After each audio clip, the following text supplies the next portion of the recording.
You're in the room and have your computer on, make sure the sound level is all the way down, please. So, Al will not be here tonight, so Tim and I drew straws and I got the short one. So, I'll be running the meeting tonight, so let's call the meeting to order at 6:04. And, I'll ask Megan to call the roll for our official membership, and then once that's done, we'll go around the room for anyone else. So Megan, you want to start? Okay, Doug Munger, Here. Tom Gray, Here. Gary Moyer, Julie Baxter, Here. Stephen Hickemeyer, Here. Ken Brenner, Here. Mike Camblin, Sean Welder, Jay Sheehan, Tim Winkler, Here. Casey Green won't be here, Mike Itel,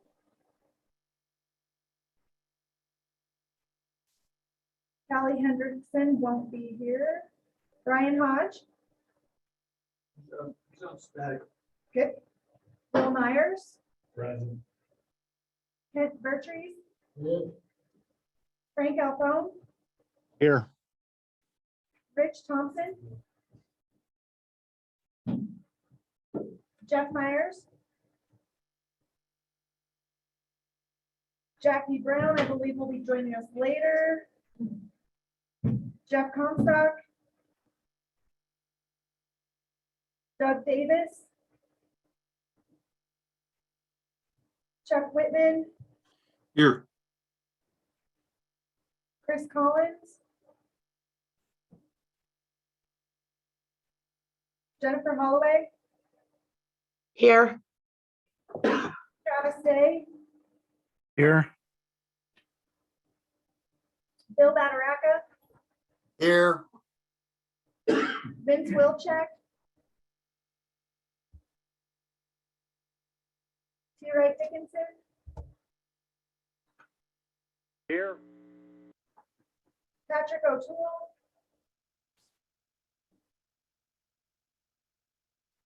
Jonathan Bowler, Here. Jonathan, were you here? I'm here. Okay. No. and that's it. So.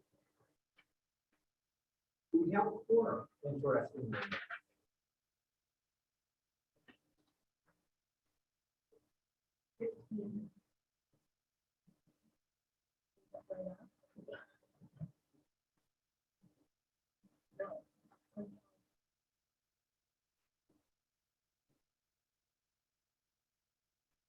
We only have 20. What do we have to have? Right.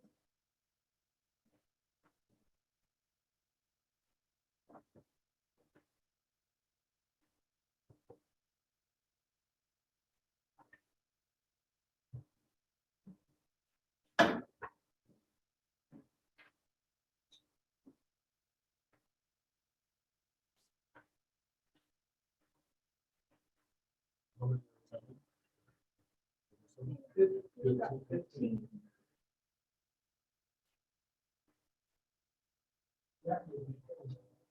Yeah, Jackie's gonna be on. Yeah. Okay.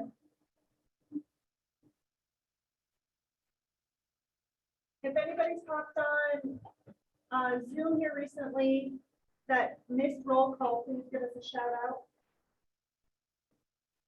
Yeah, 16 voting members, so we include Jackie, we're at 16. And I probably want to talk to Steve from the road later on too, so that brings us down to 15.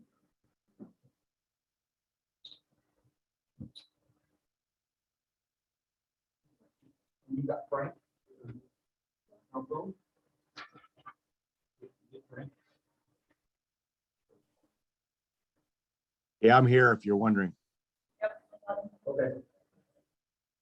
We're just looking who might be on.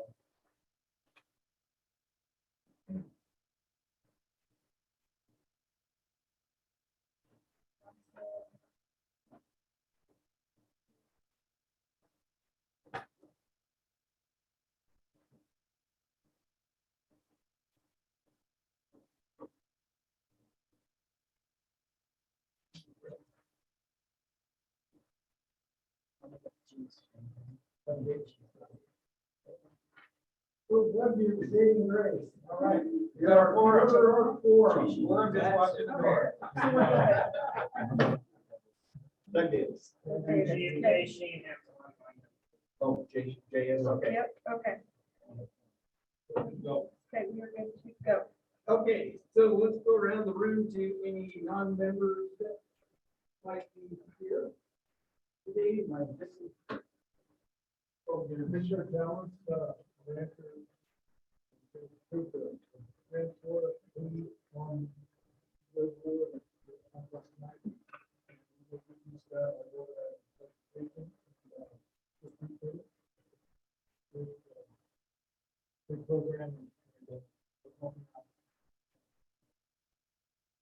program.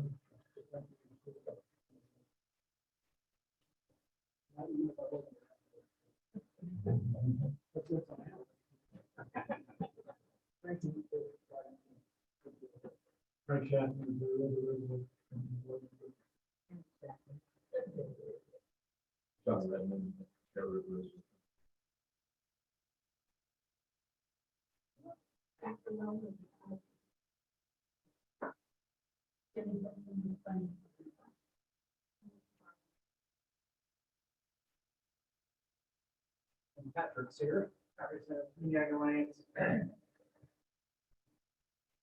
You want to go down the list online? And just those people up maybe the pleasure. Yeah. You can find it. Participants. Yeah.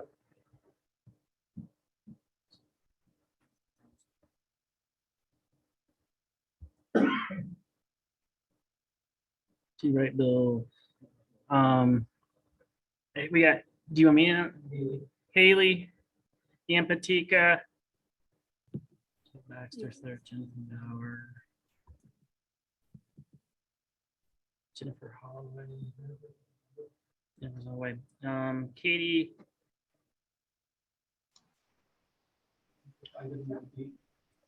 Okay, catch. Nicole Seltzer, Andy Rossi.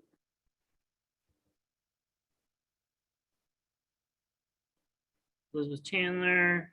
Let's see. Is Heather on the thing? Heather Sackett. No, Heather Sackett. Jenna Hinkmeyer. Sam Steins from CWCB. Megan Tom Serndell. Aaron Light. Brian Romick. DWR. Francophone. See, I think that's it, right? Jennifer Wellman's back there. Maddie. Is that good enough? You want to say anything? No, that's fine. Just anybody else pops on. Okay, so our first order of business is to approve or modify the agenda. There was Alden sent me a couple of requests. Ken had noted that he might want to make an adjustment to the IWMP portion of the night, but he informed me that he's good. Callie Hendrickson is not going to be with us tonight, and Liz Chandler is going to provide the White River update. Is Liz on that list? Okay. Erin White has shared she has no updates and will yield her time, or she'll be open to questions if anybody has any. And Jackie's been moved down to the end of the reports as she won't be, she'll be late to the meeting. She'll be on after 7. at some point. So with those modifications, can I get a motion to move to approve as amended? Can I get a second? Second. Okay, we have a motion and a second. Any other conversation? Hearing none. All in favor of changing the agenda the way I just discussed it, please say aye. Aye. Aye. All opposed, say nay. Hearing none, motion passes. Review and approval of the March 9th, 2022 minutes. I'm assuming everybody's had a chance to look at those. So I would take a motion to approve as written.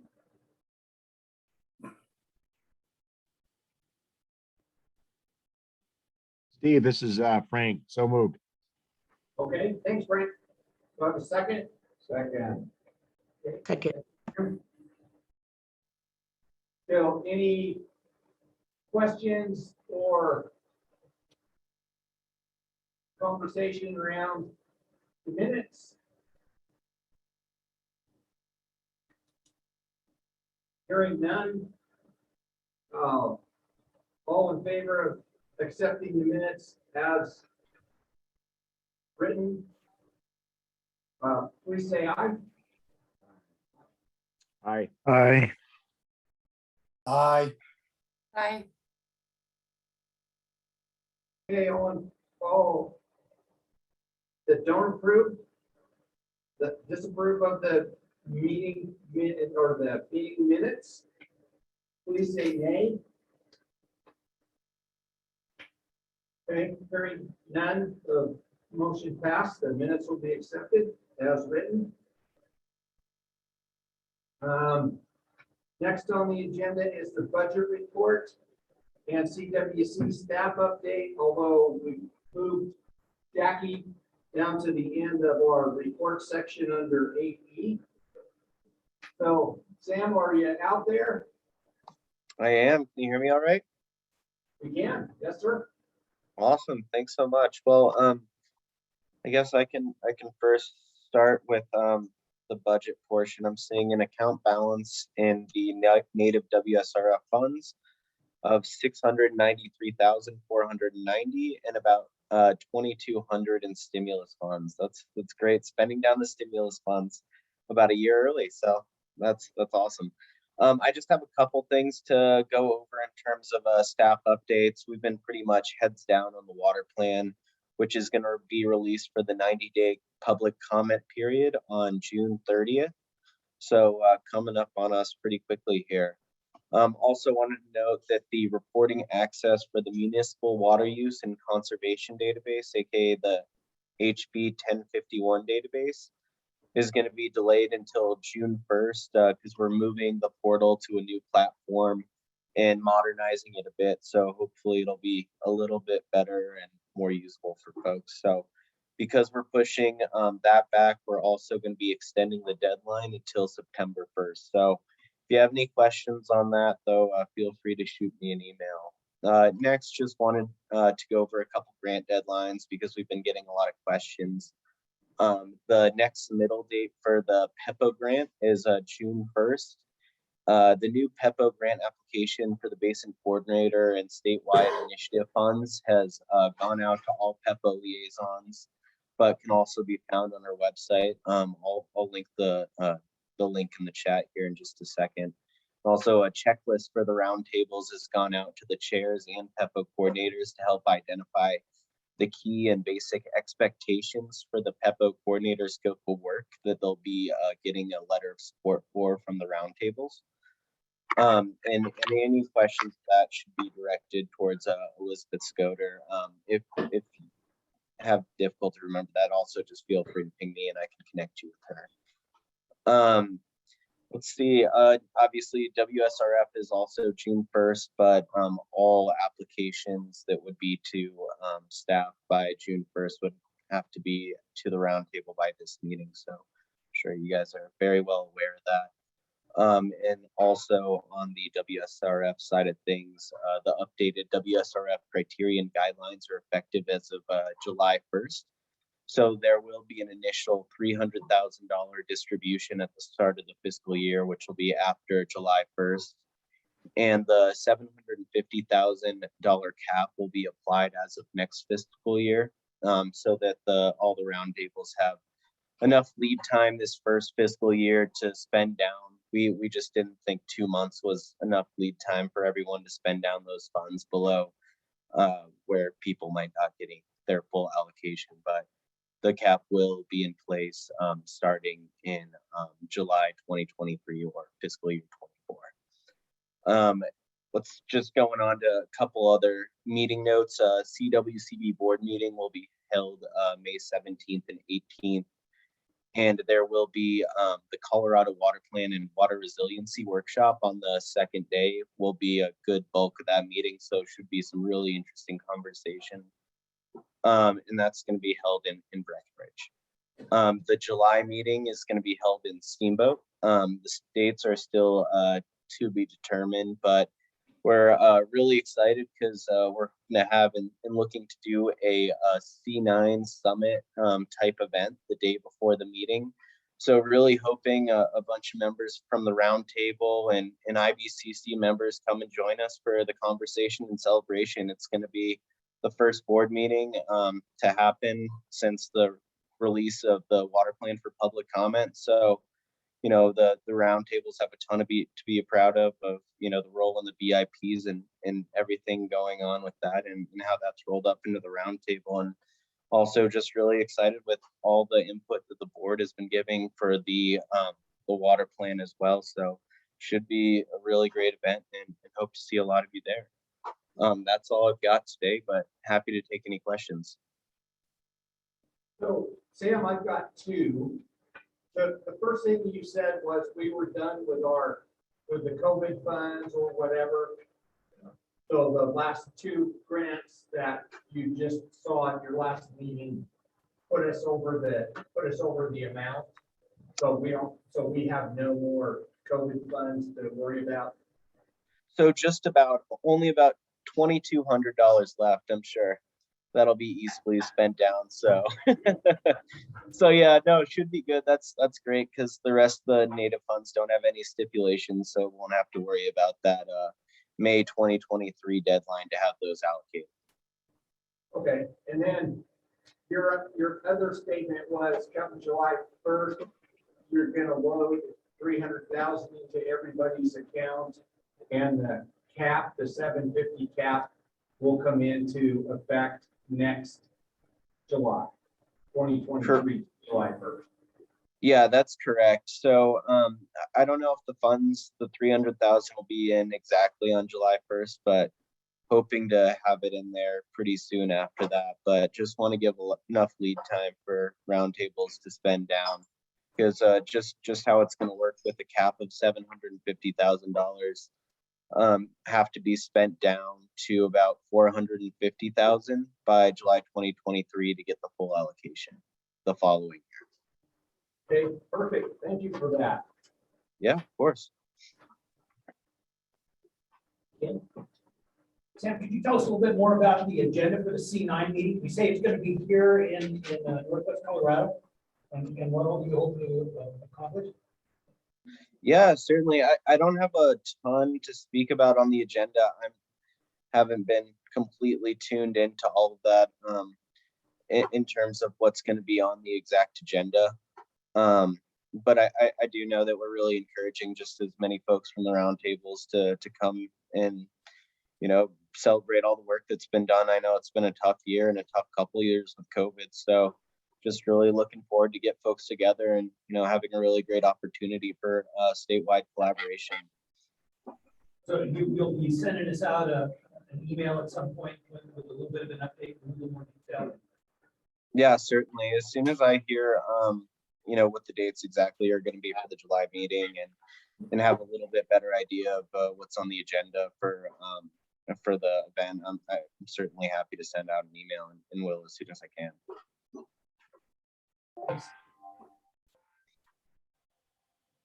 Anybody else have anything for Sam?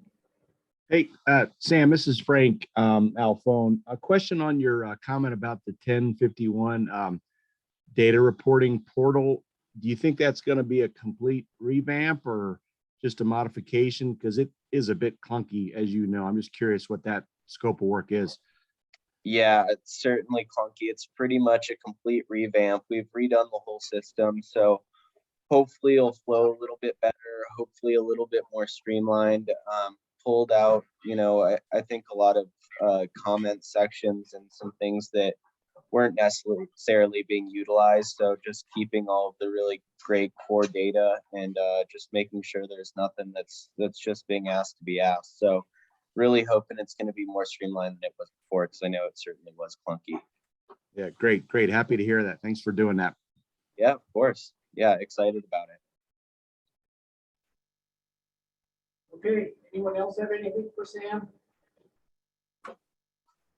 All right, thank you, Sam. Appreciate you attending. Appreciate you attending our meeting. Of course. Thanks for having me. Okay, public hearings and public input comment. Megan or Patrick, did we hear from anybody?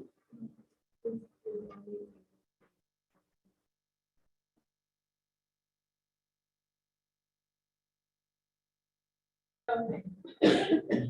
I'm Lindsay Marlowe, I'm the executive director. I just wanted to say a few things and introduce, we just had an addition of a new staff person, Jenny Preston, she's our environmental program manager. And then I wanted to. Steve, I apologize, could you have the speaker get closer to the mic? Yeah, can you move up, Brent? Of course.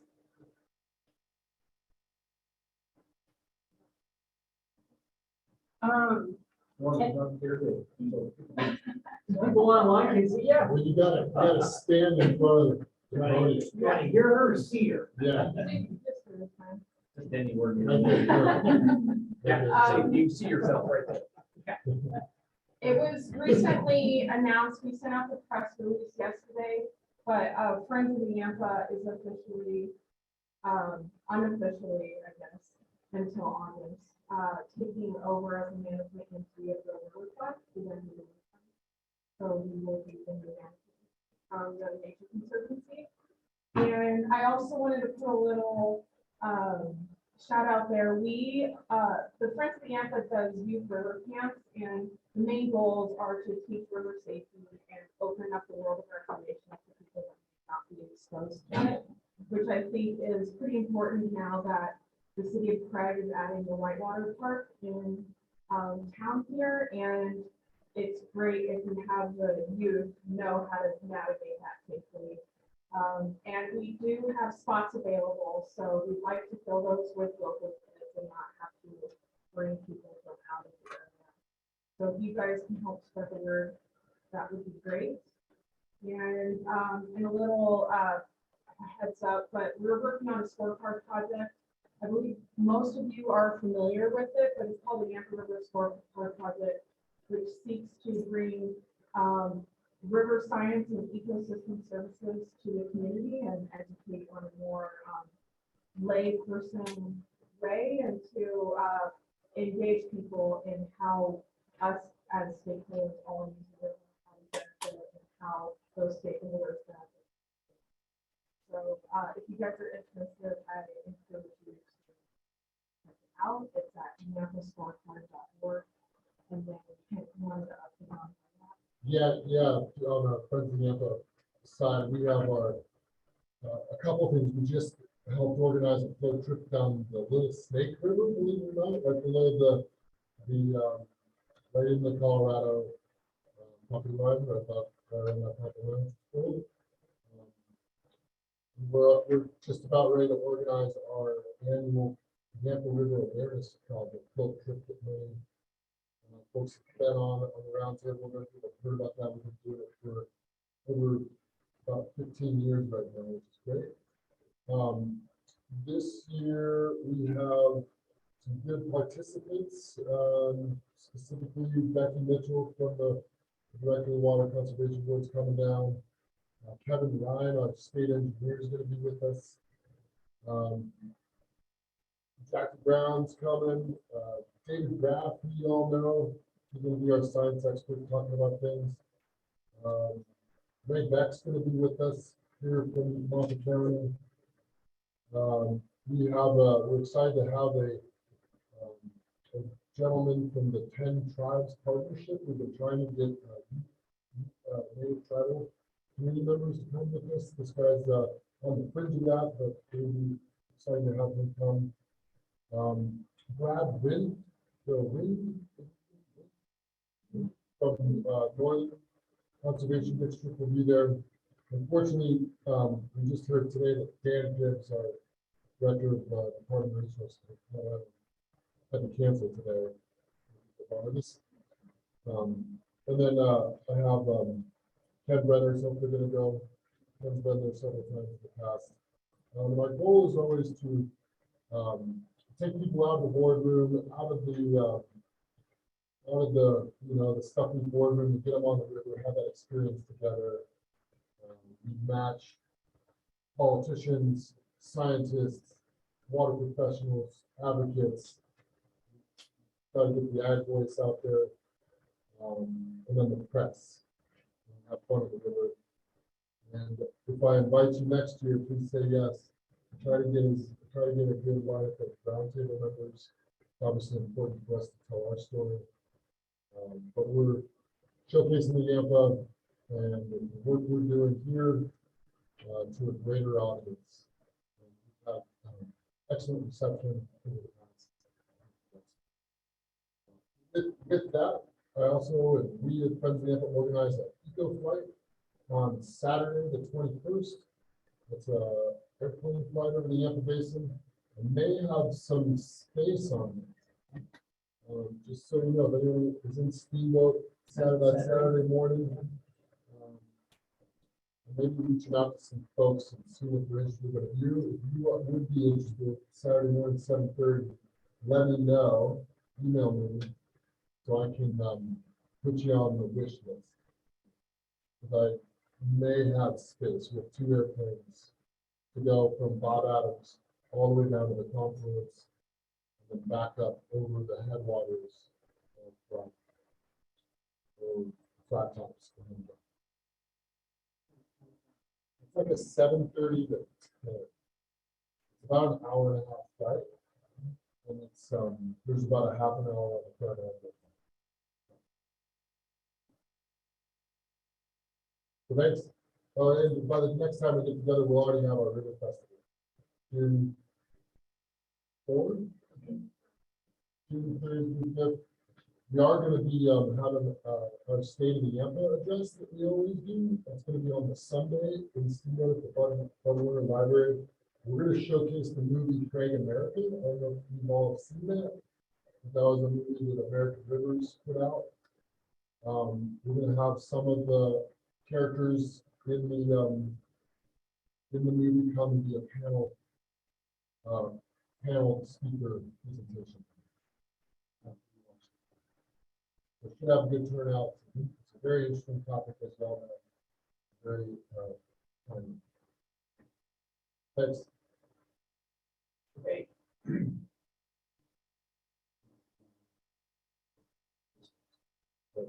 All right, so hearing no other public comment, we'll move to item 7, consideration action on roundtable projects.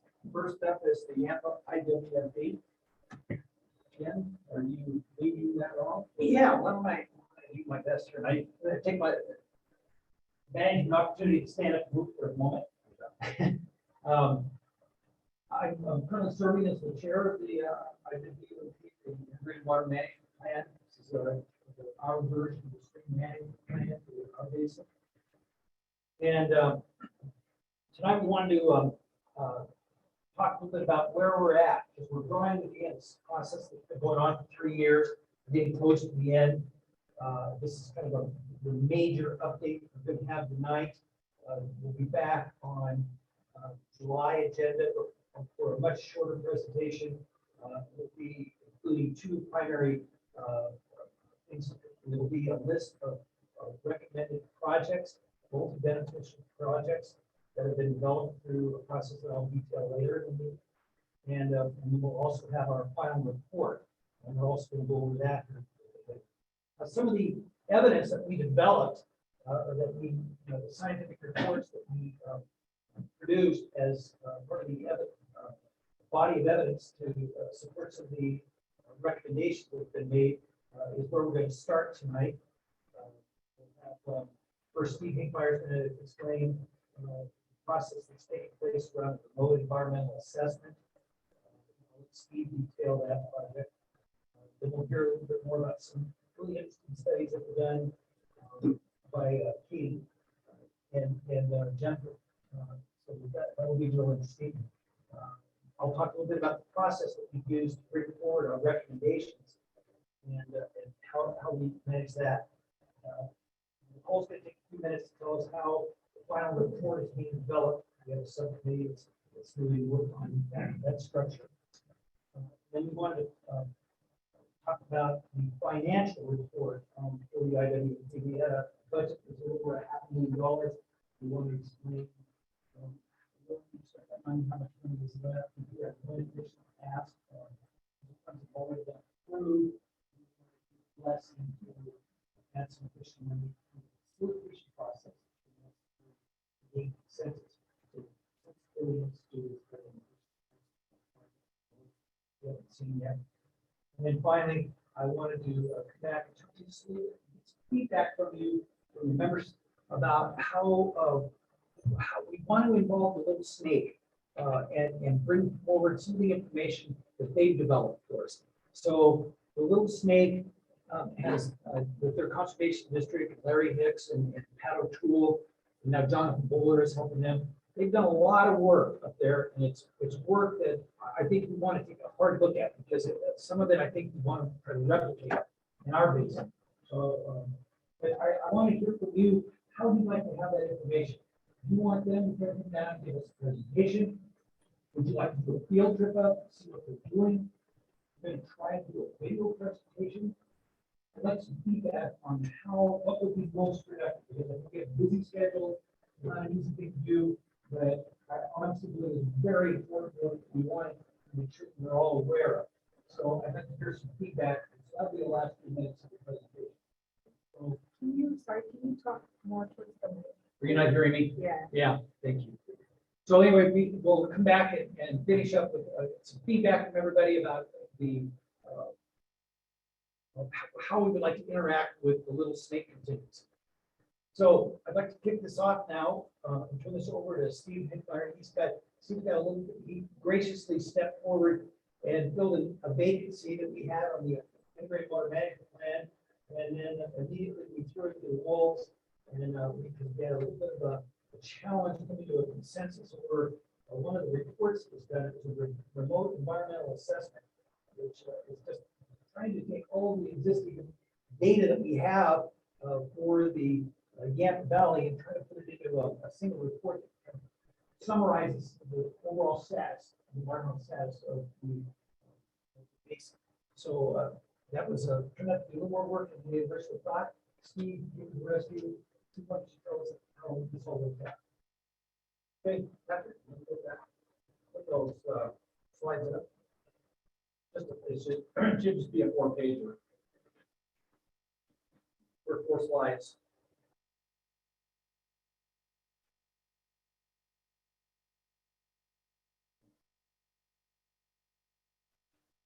So everybody that was here at last November's Basin Roundtable meeting knew we had a problem with the remote environmental assessment. That was at the November meeting. Throughout December, we kind of worked on where should that report go and what we were going to do.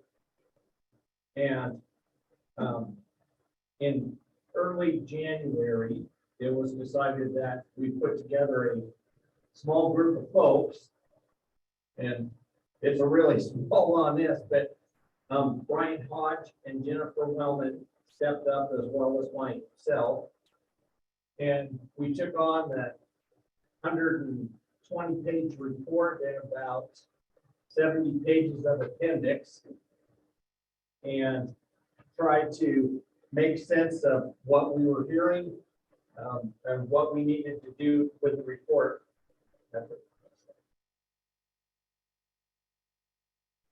So concerns were voiced regarding that REA report in November. From those concerns, common themes arose around the draft report. In January, a plan of action was developed to address these concerns. On January 21st, this work group was formed, and the group actually met 3 times in January, and we tried to draft the concerns and formulate what changes and improvements should be made to the report. And our deadline was the Ag IWMP work group meeting on February 1st. So we did it in an amazingly short time. And so we got the initial concerns from the Ag Committee. We were given the tentative okay to proceed with the changes and improvements suggested at the February 1st. And we were directed to work with Kim Wenberg, who was the lead author from ALBA.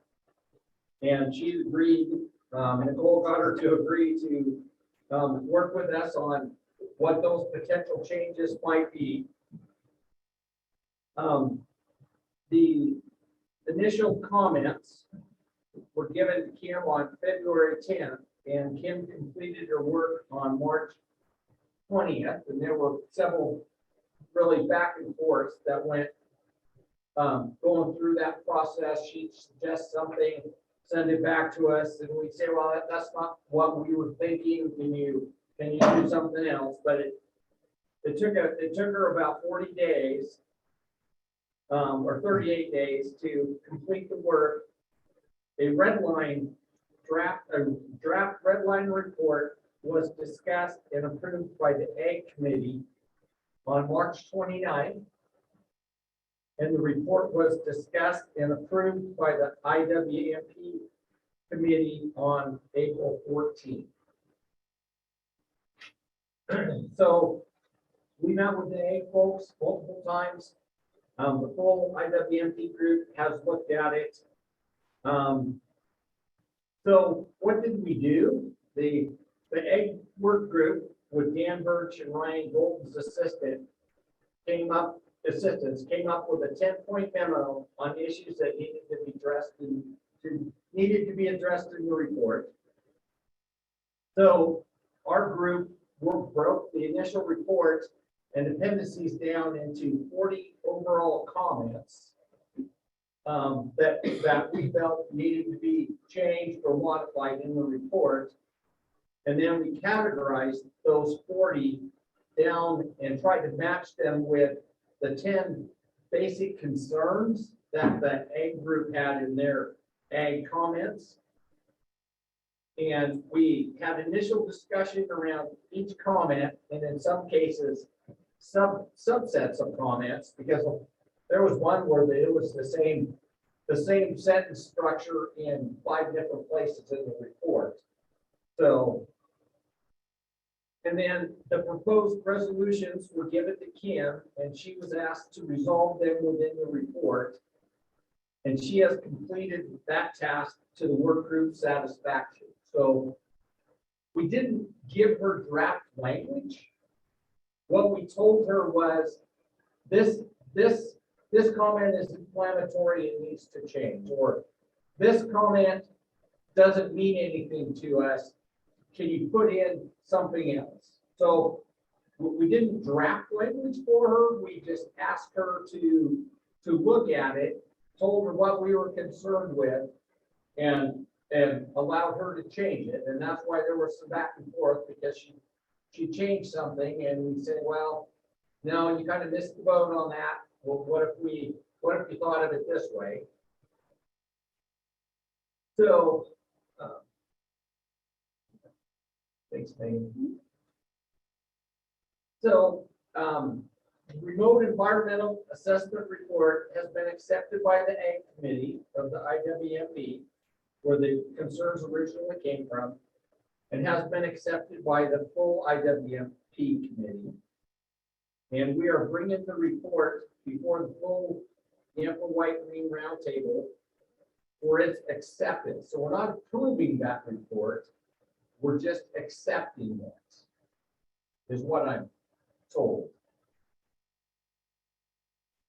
So does anybody have any questions about how that got resolved and the process that was going through?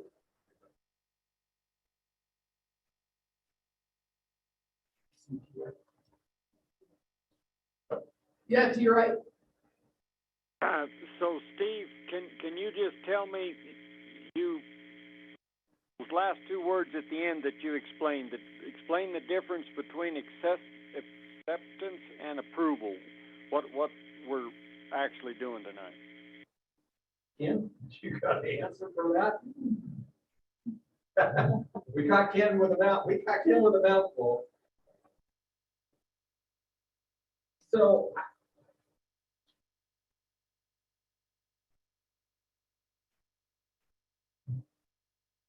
want to take a whack at it or not? Yeah, approval denotes that we're in 100% agreement. Acceptance means that the report contains material and language that to the best of their ability explains in a way that honors their intent of providing a scientific explanation, but also addresses our concerns that it not appear biased in any way. And so what we're doing is just accepting, saying, thank you for doing this work. Doesn't mean that this is now the new law of the land. It just means that it's accepted as a part of the overall scope of work that the Integrated Water Management Plan Committee is proposing. Okay, thanks, Kim. Welcome. And are we doing that with any other elements of the plan? Yes. Yeah. Oh, good. We're going to ask for acceptance not now, but after Katie and Jennifer and myself and Nicole also. So we're getting a multi-layered update, and then we'll ask you to just say we accept the report, thank you for your report. So most of the trouble really came from the fact that there was 4 primary authors, and each of them kind of authored a different part of the report. And nobody really took the time in the original report to try to get the vocabulary correct. And every author writes a little bit different, so each and every section read kind of way different. And you know, I think that was probably 50% of the problem. And they brought in, you know, new vocabulary that was never defined, and we got rid of all of that. I mean, there was 5 or 6 different words for historic or you know, how far back in time are we looking at, things like riparian and whatever. So we got rid of all of that. So I think that was the biggest thing, was just trying to get all the sections of the report using the same basic vocabulary was probably one of the bigger issues. So I'd say the other thing, right, that we need to acknowledge is that, you know, let's not kid ourselves. We don't all agree. That's why there's 30-some people on this roundtable, and we're going to disagree on some things. That's okay. That's why we're here. This was the process that we went through to come to consensus. And, you know, we wouldn't want any one individual having the final say on everything that came out of here. But this was a process that we went through. I totally respect the Agricultural Committee saying, we're not comfortable with this. We want to see some language change in here. And we honored that. And so we set aside some additional funding, made sure that we had plenty of time to hear exactly what those concerns were, and to the best of our ability address them. So that's the process that we went through. And it may have delayed acceptance of this report from November to May, but to me, it was worth every minute of that time to make sure that we honored that process. And we certainly owe Steve and Jennifer and Brian and Katie and everybody else that worked on this. And Kim, thank you, and especially the Ag Committee, because the Ag Committee at least had the courage to say, we're not that comfortable with this. Let's make sure that this report is something that we're comfortable with. And so I want to thank everybody that went through that process. So unless you have another question for Steve, we're going to try to stay on our time. We only have an hour to go through a lot of materials.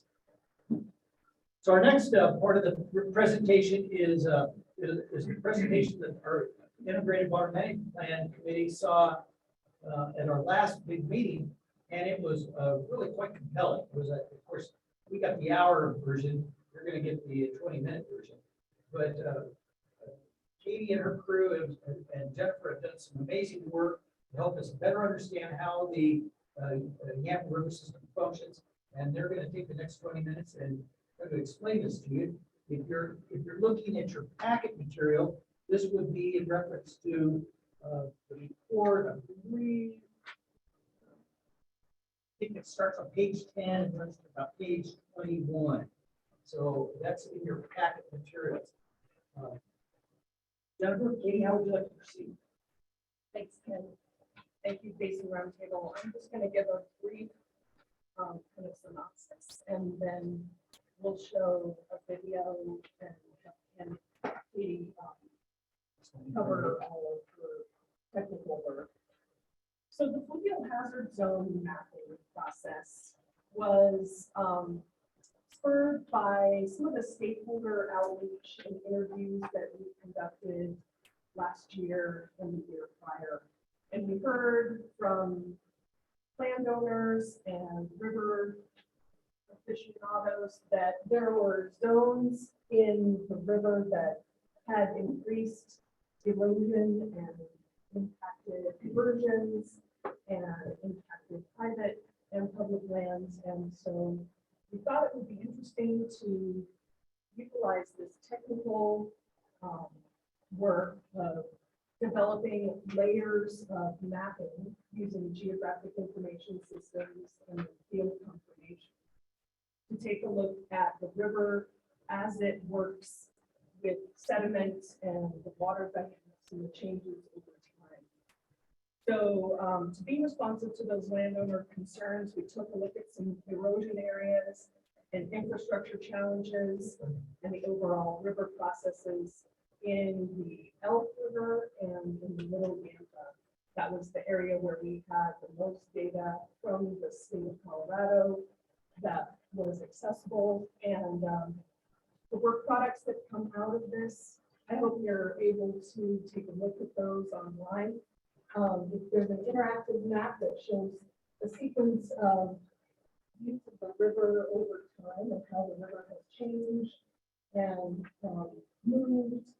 And it's helpful for putting together multi-benefit projects in order to get a view of the river and layer that with some of the additional data that we collected or that is available through the scorecard project and through the state program.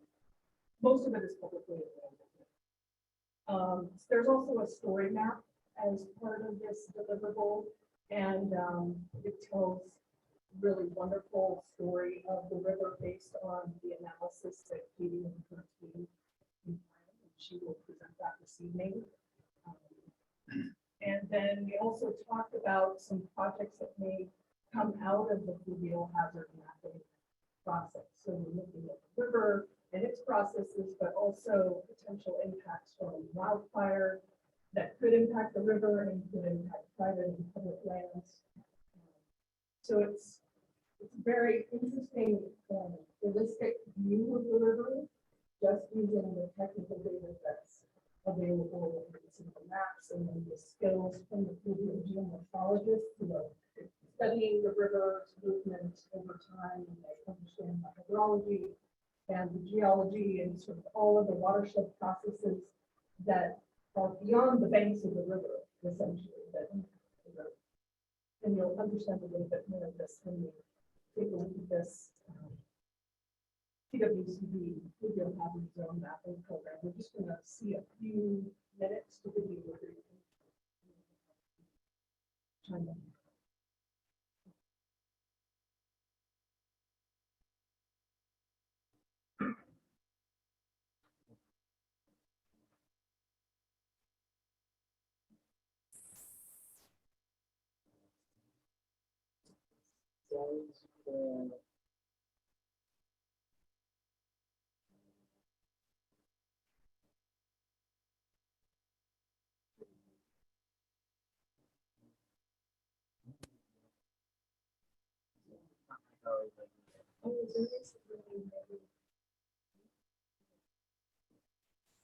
There's a very good.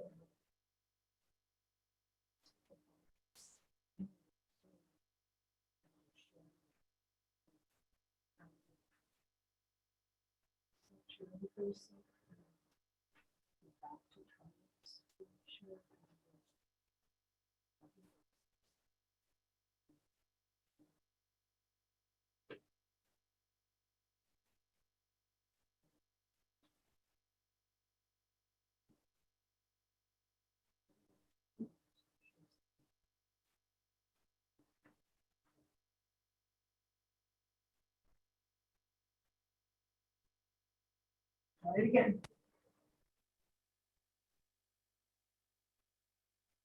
As well as the adjacent hill slopes, all of which are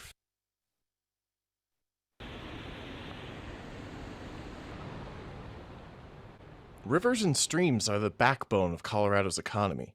They support our agriculture, industry, recreation, and they provide critical life-sustaining habitat for our wildlife.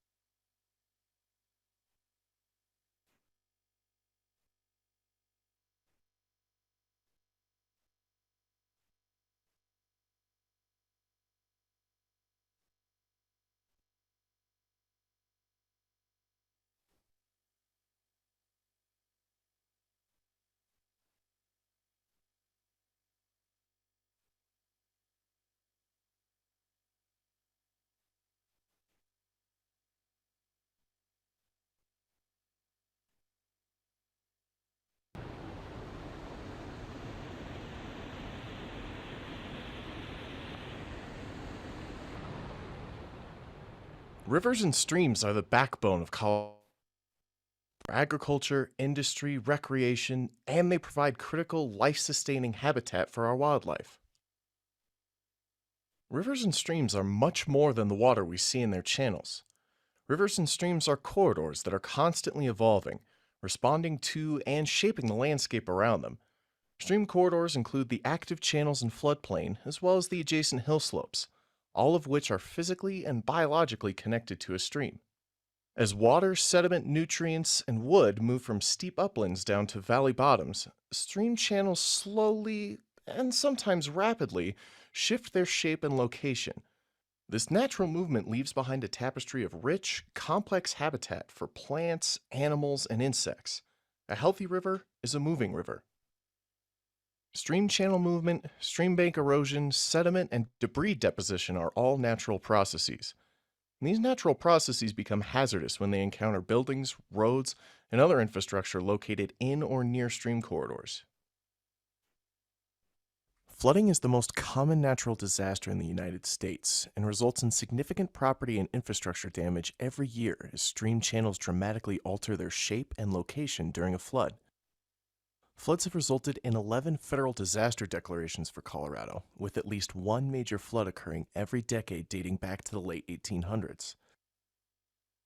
Flood losses in Colorado average nearly $100 million annually in property damage. As we move ahead, more intense flood events may impact our stream corridors as a result of climate change.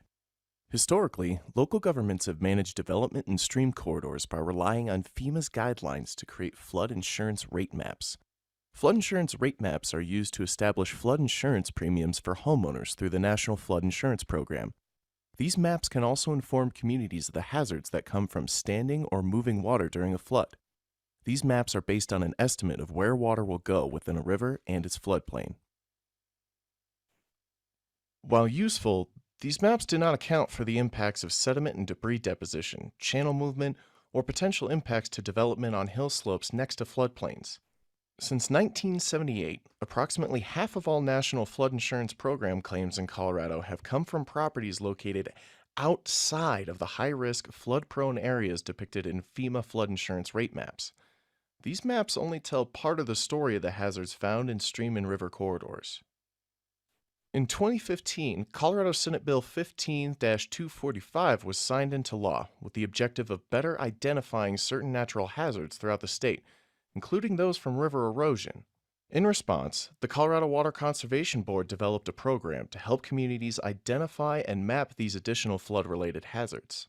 This program, named the Fluvial Hazard Zone Program and sometimes referred to as FHZ, has developed a science-based methodology to help communities and landowners understand existing risk and better plan within stream corridors.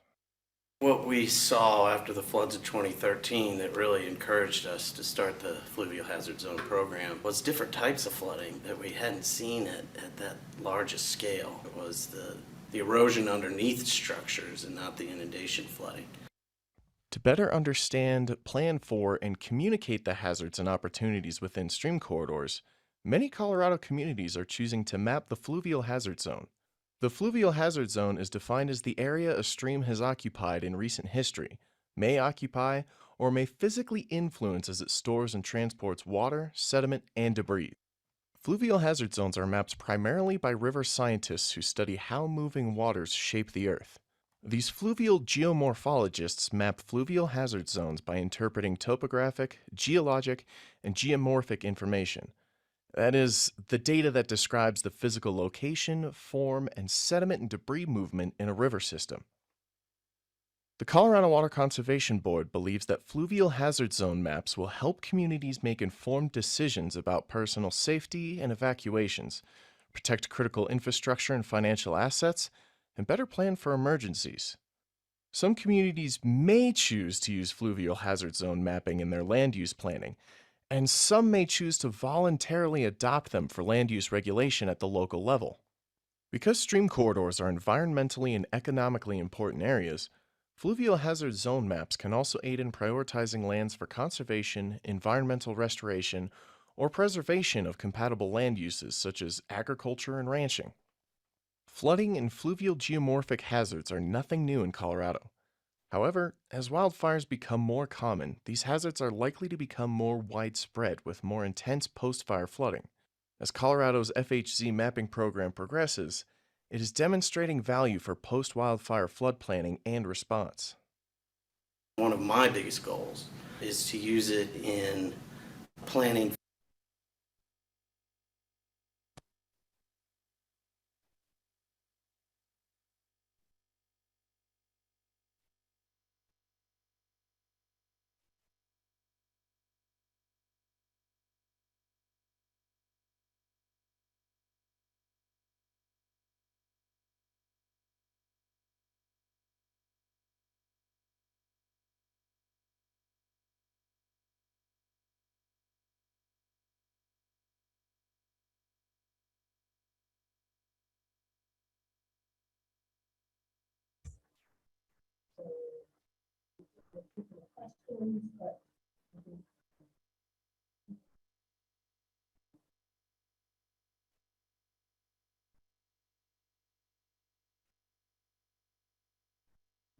Katie, are you ready?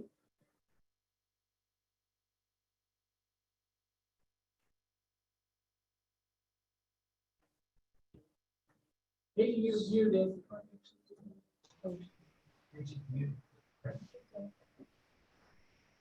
Hey everybody, are you waiting for me? Yes.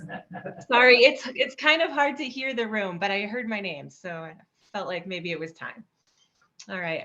Hey everybody, I'm Katie Yacht, and I am with Watershed Science and Design, which was the lead team that helped the IWMP execute this fluvial hazard zone mapping for the main stem of the Yampa and Elk Rivers in Routt County this past fall and winter. So I'm hoping you guys have had a good opportunity to look at the online mapping.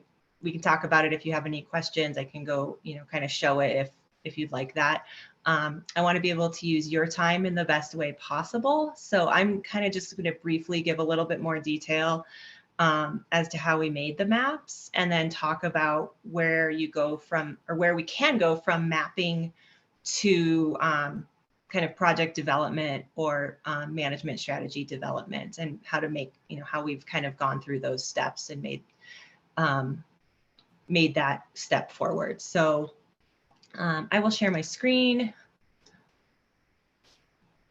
and we'll get started. So as the video showed, that this is a program, this is a process, and your guys' product is primarily focused on hazard reductions and really starting to plan for the impacts of erosion and sediment deposition in the river corridor. It's a program that really focuses on big scale channel movement. But that happens on the Yampa on a pretty regular basis. And I feel like looking through the historical records and hearing the stories, like it doesn't take a significant flood for there to be substantial channel movement on the Yampa. So we're constantly reminded that this is an ongoing process.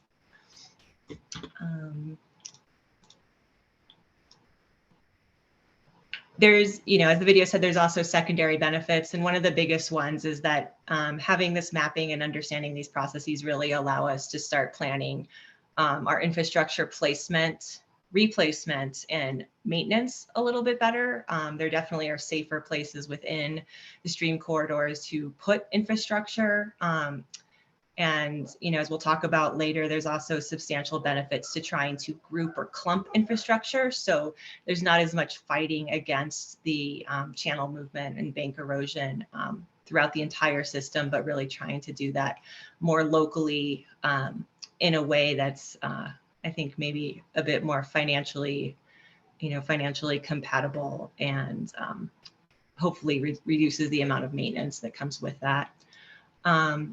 Something else we're really looking at too is how this interacts with wildfires. And coming off the 2020 wildfire season, and then seeing the flash floods that were happening last summer, there really is a direct contact and direct correlation with the active stream corridor that's mapped via fluvial hazard zone mapping, and the amount of space in the landscape, the streams, rivers, and sediment and ash and debris that are coming out of these burn scars tend to occupy. So it's giving us a really good understanding of the physical extent downstream of burn scars that might be impacted by, those really big debris flows or those incremental sediment loads that are coming out of these burn scars.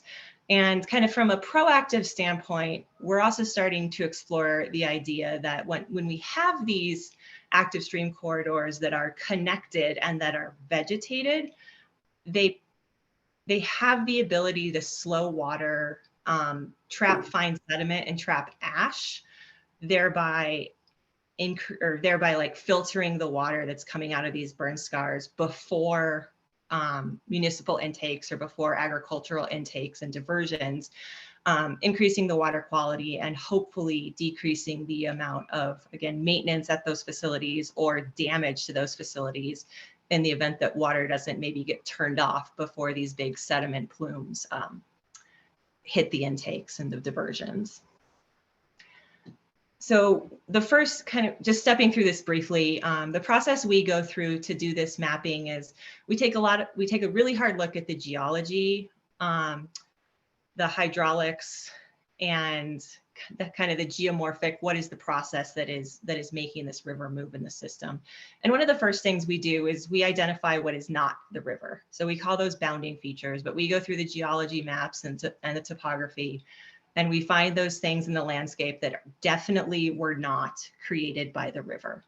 And those give us kind of our outer bounds on what the stream corridor could be. But oftentimes that corridor isn't that's historic. That's not what the river is currently occupying today. So the hardest part is taking that corridor from that last bit and moving it down into something that is contemporary and modern. So something that we're likely to see the river influence in our lifetimes. And one of the ways we do that is we look at, again, geology maps. Sometimes they're good and really useful. Sometimes they're not. And for the Yampa, they weren't super useful.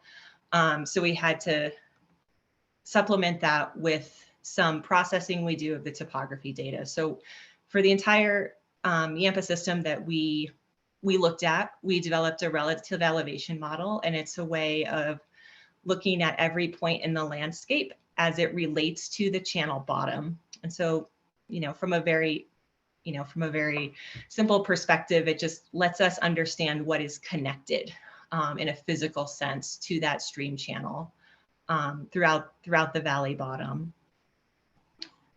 And then in that relative elevation model, we're able to go through and identify features in the landscape that we know rivers make. So this piece of the Yampa was beautiful. It was really easy to see this stuff. So we were able to see these old historical meanders kind of down here at the bottom. We can see contemporary or modern abandoned meanders and cutoffs. And then we can also see alluvial fans that are coming in from the hillside. And then within the channel itself, we can see things like point bars, pools, sediment deposition, and things like that. So we can kind of think of this as like a CT scan or an X-ray that we use to kind of see the inside or the guts of what's happening within that river corridor. We then supplement that with the story that the vegetation is telling. And then also look at hydraulic model results when those are available and when they're relatively recent. So the combination, our mapping is a combination of all of these data sets in conjunction with, I'm not going to show this video, but in conjunction with an understanding of how the Yampa is moving. And the Yampa is a very traditional kind of meandering system. It's building out bends, it's cutting them off, it's building them out a different way, it's cutting them off.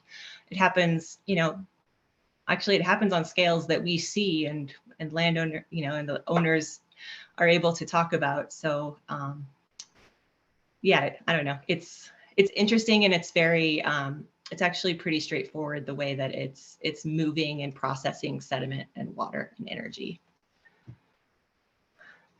So 2 questions I'm going to answer before, you may not have them, but I always answer them before people can ask them. So the question is, why not a simple setback? I think for this Yampa group, it's probably pretty apparent that simple setbacks just don't work because channel cutoffs happen so frequently. So both of these things, you can see that there's a big bend, and it's possible for the river to just cut through and completely abandon that location well outside what a simple setback buffer would be as a management zone or as a prediction of where channel movement is likely to happen. And there is that. And then similarly, I often get asked, why do we not just look at historic photos? So we did do a historical photo analysis for this, and it was really fun and really interesting to see it. But it also gave us a really good insight as to why this isn't maybe the whole story. So there's a few reasons why we like to look at historical photographs and channel locations, but not rely on them entirely. Generally speaking, the photo record is, every decade at best, and there can actually be a lot of channel movement that we as humans then go in and reverse. So it may look like there's not been channel movement in specific locations, but it's actually that movement has happened and that we've gone in with our big yellow machines and put it back to how it was before. So that's not being, something that's just not being recorded. To kind of wrap up the mapping piece, I always like to close with these two statements. And the first one is that these river corridors and these stream corridors exist. These areas where there are hazards, there's areas where this channel movement happens. They exist whether they are mapped or not. And I think the group's request to do this type of mapping acknowledged that this was happening, but maybe we didn't have the best idea of what it looked like. So within the last 6 months, I hope that we have helped this group make a step towards understanding what this space looks like and the types of processes that are likely to happen in this space in both the near future and the far future. And this information is merely provided to supplement additional information that is out there. This is not the end all be all everything analysis. It's meant to go along with other studies and other understandings, and just other ways of looking at and thinking about the river corridor to provide the entirety of the story of the Yampa. And then from this mapping piece that we did, where we have these understandings of the space that the Yampa is likely to take up, where there's going to be erosion, where there's going to be sediment, where there's going to be debris falling out, and how infrastructure is either going to make that worse, or it rarely makes it better, but there's places where it definitely makes it worse. And how all that kind of ties together, we can start making some recommendations, looking at the system about actions to lessen those hazards, either in the immediate place where the hazard is existing, or sometimes in upstream reaches or downstream reaches. So when we do this mapping and we start to consider projects, the first question I ask is, where is this sediment coming from? So in the video, it talked about how FEMA floodplain maps look at water, and they do a good job of that. But water is only one piece of what a river system moves. So a river system moves water, but it also moves sediment and it also moves debris. And those two things at the end are what this study and our work is really focused on. So from kind of our central perspective, we really are trying to understand the sediment, debris, and then I'm going to add the word energy to that as well when I get to the next couple slides. So where is the sediment coming from? The sediment in this reaches that we're looking at on the Yampa and the Elk are primarily coming from channel bed incision and bank erosion. So it's mostly coming from within the channel. It's not really well hooked up to the hill slopes that are on this, on the sides of the valley. And that's important to understand. And then the next question was, where is it going? And because the sediment is so coarse and the channel is so inset, there's really nowhere for that sediment to go except to be deposited in the channel as bars, or to be transported to that next reach downstream progressively through this system. So looking at this figure, you can see there's a lot of options for what could be happening in the system, but what's circled is what is actually happening in the system today. And then we're going to do the same quick thought experiment with the idea of energy too. So moving water, you can think of that as this big ball or big clump of energy in addition to the liquid. It's the same thing, but think of it as a big clump of energy. So you've got this water coming into a stream reach, or this energy coming into a stream reach, and what's going to happen. So we know that energy can neither be created nor destroyed. So it's either going to pass through the system, or it's going to be dissipated by friction. And so bear with me a bit here, because I am an engineer and I'm going to talk about this like an engineer for a second. So what we're looking for, the only way to dissipate or lessen that energy as it moves through your stream reach is to dissipate it through friction. And if we have a reach like is shown in this photo, where we have a lot of roughness, so we have a lot of trees, we have a lot of debris, we have a lot of shrubs, we have various depths in the channel, there's a lot of resistance that that energy is going to encounter as it moves through the reach. And as it moves through the reach, that energy is going to dissipate. And at the end of it, we may have less than when we started with.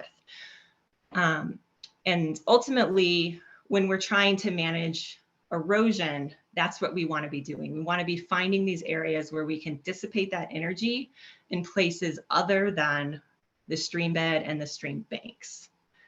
So let's look at the next reach. This is actually the same place, so just upstream versus downstream. So looking at this reach, we lose a lot of that energy dissipating capacity. And what we're left with is this energy only encounters the ability to dissipate or be dissolved through friction in the bed and the channel banks. And as a result, more energy passes through this reach to a downstream reach or is expended on the channel bed and banks, therefore cutting down or widening or pushing out a meander through channel erosion. So looking at that, those next to each other, we're just seeing that a larger amount of energy, those are backward. Yeah, no, a larger amount of energy is passing through kind of that straightened reach without much vegetation and without much, varied topography, whereas the reach that has the varied topography and has that roughness, has that frictional capacity, passes a smaller amount of energy through to downstream reaches. And so when we start thinking about project development, we're really starting to think about energy management through this lens. Like, what are we doing if we're putting riprap in the channel? How are we, is there a possibility of moving energy dissipation from the channel bank to the channel bed, or from the channel bank to the opposite floodplain? And going through the options reach by reach from that perspective. So I'm going to stop here. Are there any questions? I would love to answer any questions, or I would love to just let the evening pass. If this is great and you're ready to move on with the agenda. It's been very helpful. Thank you. It's hard to summarize all the work you've done in a half an hour, but you've done a really good job. Are there any specific questions that you'd like to ask at this time, or Katie's always available if you want to reach out? Have there been any studies on the lower Yampa? Yeah, we had 4 different segments that we identified. I believe this was the lower middle segment. This is the elk and the middle Yampa. Yeah, elk in the middle. There's not data, LiDAR data like detection and ranging data. It's interesting with seeing the topography, but we don't have that for lots of time. The possibility, this is kind of like a case study, and we could extend it to other parts of the world. That's super interesting. I can give you the link to the online story map that people can. Really great. Lots of good historic information and photos and very community based, not super technical or engineering language. So. On the IWP website. It is. I think yeah, it is now. Okay. Yeah, no.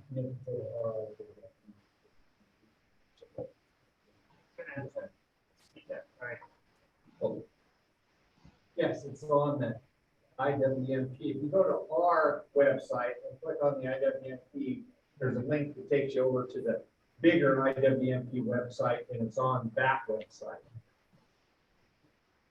I have a question on where you've seen channels change and the bottom move. Have you overlaid that with stream flow's historic levels so you can see? Yes, she did kind of a chronological examination of aerial photos from the 50s through contemporary times. So there is sort of a With time the stream flow sequence. amounts, so you know when you got 20 feet of snow up on the mountain, you had stream flow. No, Not with the stream, not with the snow. Okay. Not that, but the flow, But so the flow that is gonna be quantities. your flow. Mine's sort of.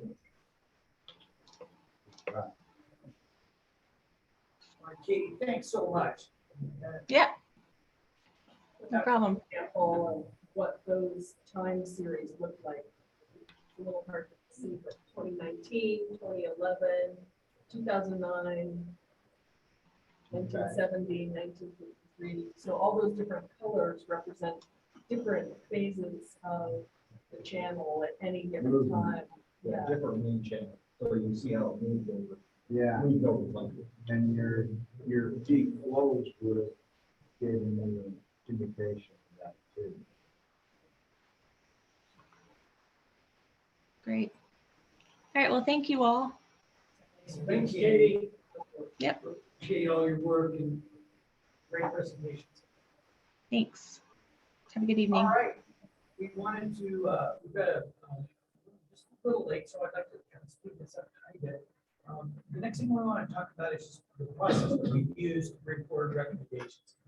So the two final byproducts of the work that the committee has done will be a final report, and within that final report will be recommendations. So we have a flow chart that we want to bring up for you out of your packet. I believe it's on page 22 has a little flow chart to give you some idea.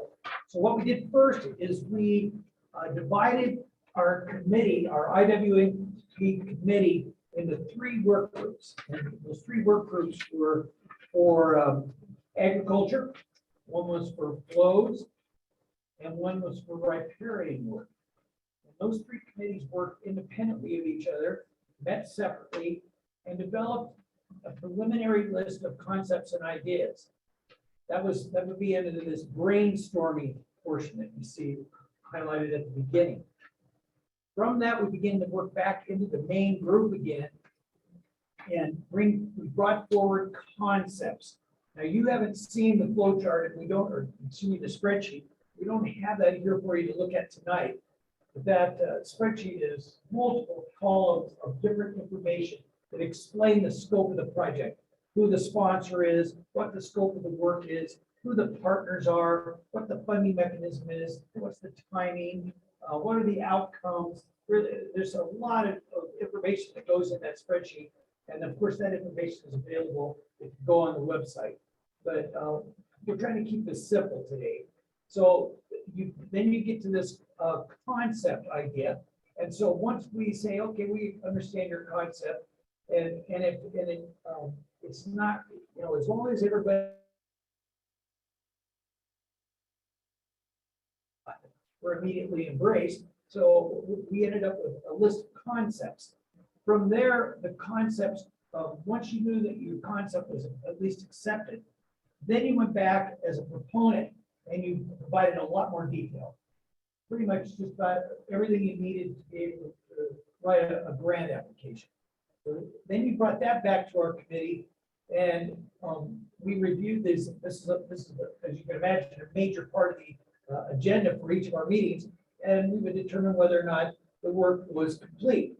And all of those completed projects will come to you in the form of recommendations in our final report that should have all of the details that you're interested in. Now, Patrick, as the next slide will show you just a quick list of all of the, here we go, the recommendations list. So these are the, I believe, 19 different recommendations that we have. I'm not going to go through them all. That would take an entire roundtable meeting all by itself.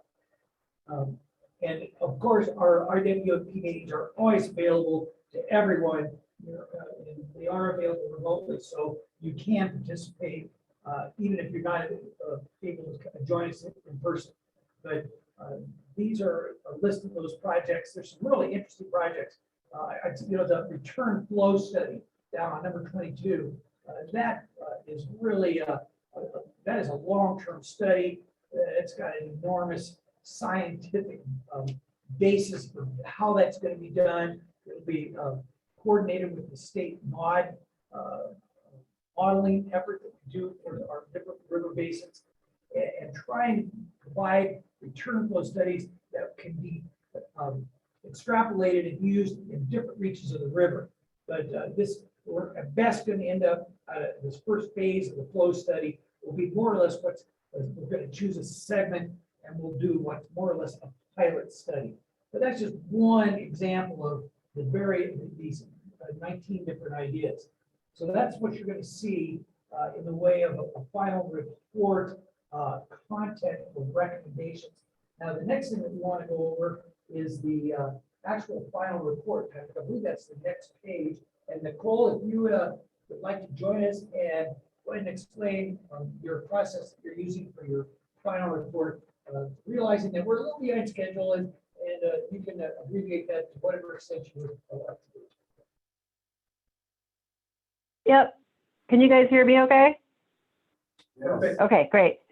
Yeah, I can just take like 30 seconds. The roundtable, or not the roundtable, the IWMP committee saw the wisdom of hiring an outside firm to help with sort of the conceptual design of the final report. So what you have in your packet is a very, very convoluted and long working outline of all of the content. We have put some sideboards on ourselves in that the final report is only going to be 25 pages long. It's going to be very visual. It's going to be understandable by a layperson, and all of the super technical documentation and all the the data that lives behind everything is going to be held separately in appendices. So we will bring a final report to the roundtable in July. That is our hope, at least at this point. We have an IWMP committee meeting on Monday, and they will see a kind of a recommended conceptual design from it's Blue Fire Collective in Steamboat. I've had about 6 meetings with them in the last 2 weeks. And we have a small group of folks, Lindsay and myself and Steve and Jackie Brown are working together with Blue Fire Collective. We have a meeting tomorrow morning to flesh out exactly how the final report is going to convey the information, what its design is going to look like, and sort of what story it's going to tell. So we're in the middle of all of that at the same time. We're trying to, as Ken said, we're trying to finalize all of these recommendations and get all of this technical work accepted by the roundtable. So we have a lot of moving parts right now. But I think everybody can pretty much see the finish line, which is really exciting. And so we'll have a little bit more understanding of what this is all going to look like in a paper document. And then after the July roundtable meeting, we're going to talk about what needs to live online. And so if we want to keep going with building out a little bit more of an interactive online presence for all of this information, we can do that after July. So I will stop there if there are any questions, or we can move on to the financial update. Does anybody have any questions of Nicole on what the final report content will look like? It's a pretty thorough outline that she has explaining what we're going to do. And as you can imagine, the challenge is taking the thousands of pages of material and reducing it to a 25-page report. I did say, sorry, I sent you a photo. We will do a concise report that with all of the accompanying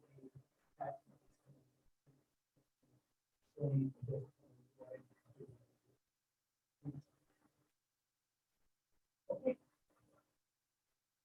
Any other comments, questions from the remote? See any hands up? The next part of this report. Thank you very much, Nicole. Nicole's done a heck of a job for us. These are big, big tasks. And I swear she has 8 arms to keep all these balls in the air going at the same time. So thanks for all that work, Nicole. We wanted to briefly go over the financial report. I know I'm already 2 minutes over my time, but I want to finish with that. We're in good shape. Simple messages are always important. We've stayed within the proposed scope of work. As you get down to the bottom end of this financial report, you'll see that most of our committed funds have been spent, not all of them. Both Nicole and I approve all the expenditures, no matter how small they are. And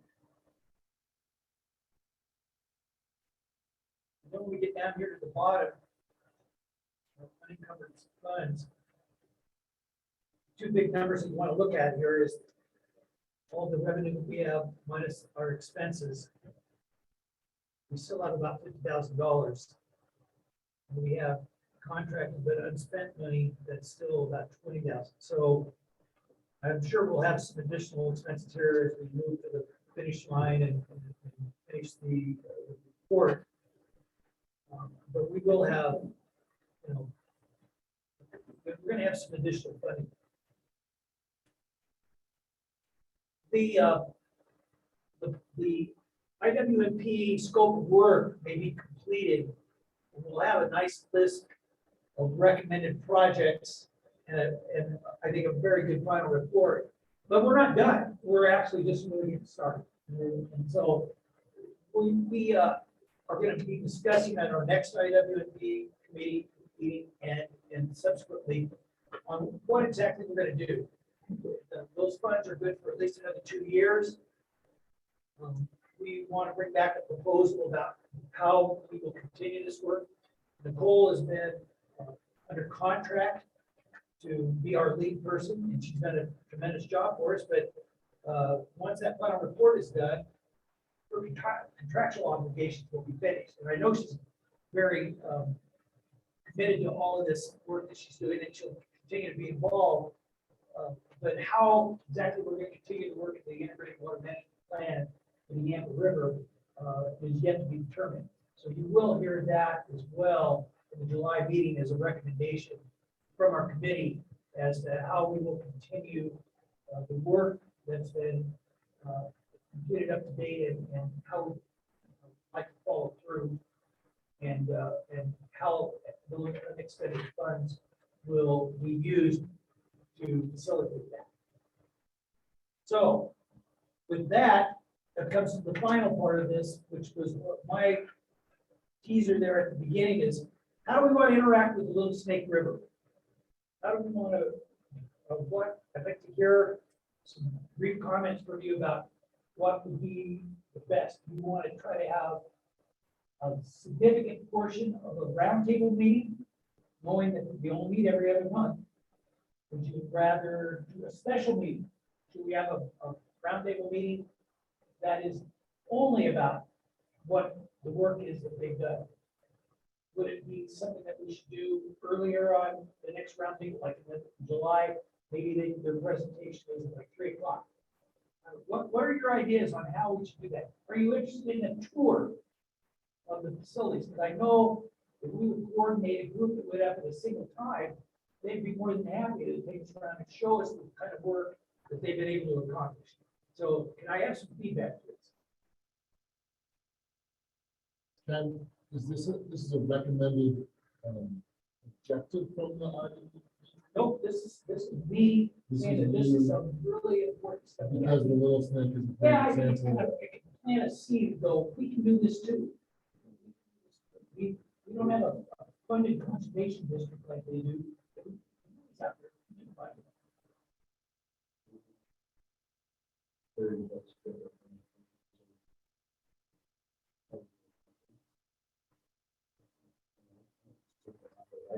I'd like to see us just do like a 2 hours meeting.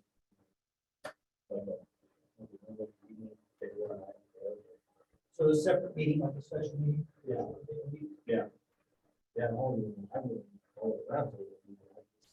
See, Okay. they can present and nobody wants to listen in. I think there's lots of good things that they're doing. Yeah, I think it's worthwhile and maybe based upon that, it's interesting. Could maybe try to look at those field trip. Other ideas? Thoughts? So yeah, I think we still need to take this back to the ag and the landowner committee. So Yes. I mean, this needs to kind of be locally driven. It doesn't need to be driven by the IWMP committee, and it needs to be something that we need to get some rural landowners involved and invested in here. So again, I really like what they did up there and support all of that, but we still need to get some buy-off and some consensus and some encouragement that that's the right thing to be doing. So, again, I guess I got a call or an email from Ag Water Alliance with Greg Peterson and the rest. And so, I think we're still maybe having those conversations right now. I mean, maybe RCPP or whatever that is, and the rest, how we can move that forward. So, but that's what's going to need to be happening here. But we still need to have some landowner buy off, and and how we're all just out here trying to keep our heads above water and trying to keep surviving. So anyhow, thanks. Yeah, understood, Doug. There's absolutely no reason to do this if it isn't going to be agricultural people involved in participating in the project. And there is no reason to do it. Do you have an opinion? I think if we end up, following in on the mutual benefits, and how all those benefits can help everybody, that the whole river system is better, that's where we need to head. I don't think many of us ranchers are interested. Personally, I'm not interested in a handout. I'm looking out, figure out how we can just survive right now and the rest. So I guess, Mr. Chairman, I have a question. So, and I'm not sure, we really didn't have a place in here for the IWMP have comments. And so I don't know where you want to have them, and that we had a great presentation by a bunch of people there. So, and I apologize it was not there, but I was actually cleaning ditches and pushing logs into the river so we could keep the beaver happy. So, Well, since you were feeding beavers, but you could have been speaking much, tell us what you had on your mind, Doug.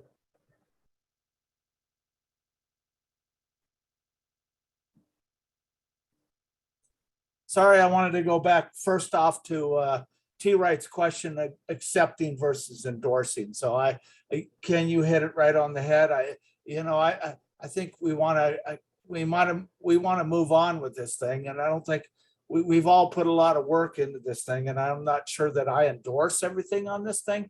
And in fact, I don't endorse a heck of a lot of things on it. And I just wanted to say thank you to a ton to Steve Hinkemeyer for helping mitigate us out of the remote river assessment, which I had huge conflicts with, contradictions and disagreements with.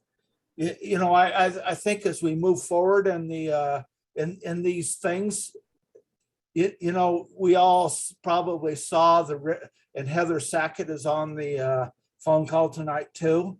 If we want to have some compliments or concerns about the IWMP process of the Stream Management Committee or plan and the rest, we didn't create the plan. The plan was sent down to us from up above, and then we're supposed to be, it's a local plan. Really? A local plan, and you tell us what you need to have done. So it was a top-down plan.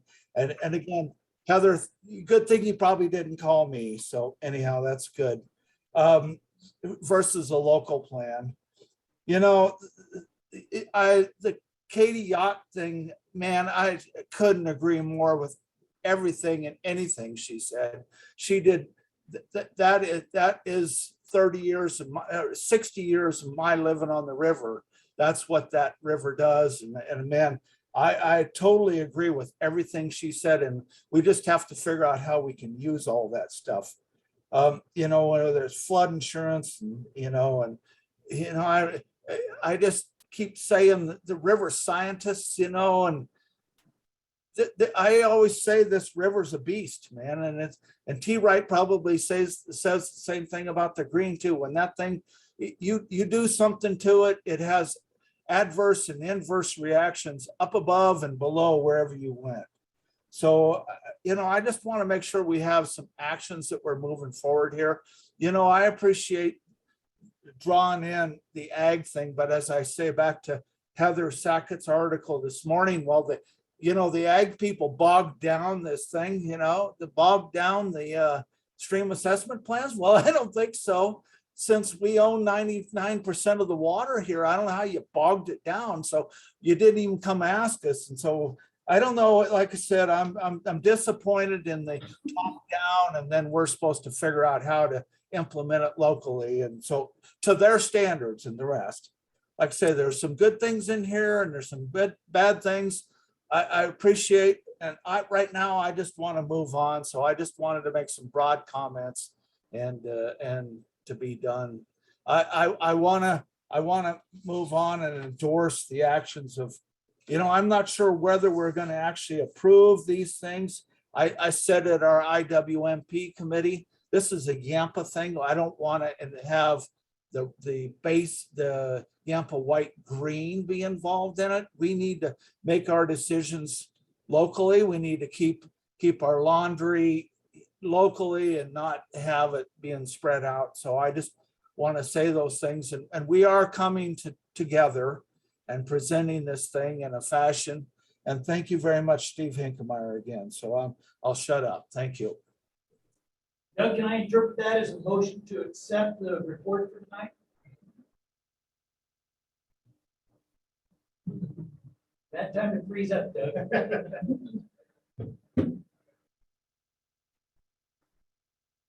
While we're waiting for Doug, T-Ray, did you have something you want to say?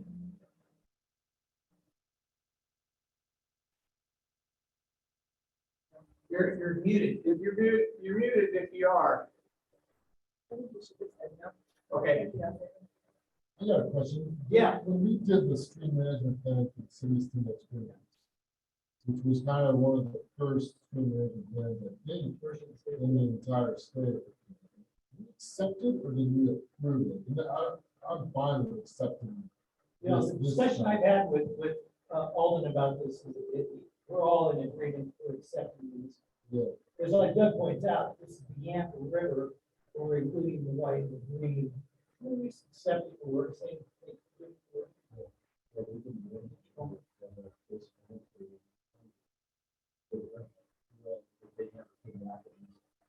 Show us the work. So we did, we guys accept it.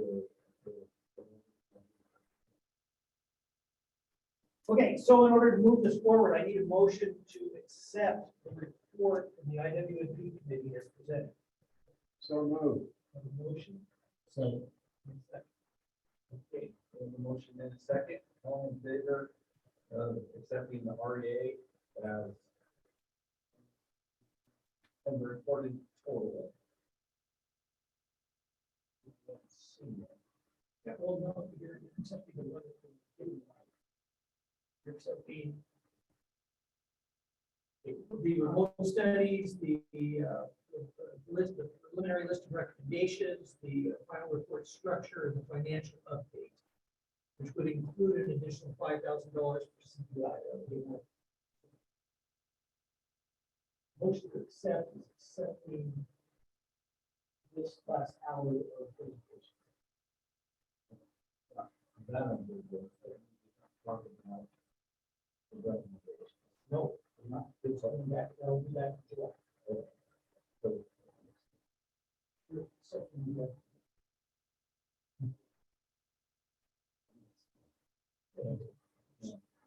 Should be the list of them. Yeah, the 19th. It would take you 2 hours Process that we're going through, giving the recommendations, accepting the three reports and the process to get to the final report. That's basically what it's doing. between now and July. If you want to look through every one of those projects, they're all looking at.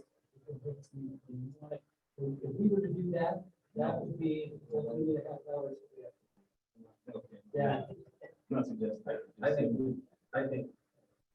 Did you hear what Patrick was saying then? The acceptance process.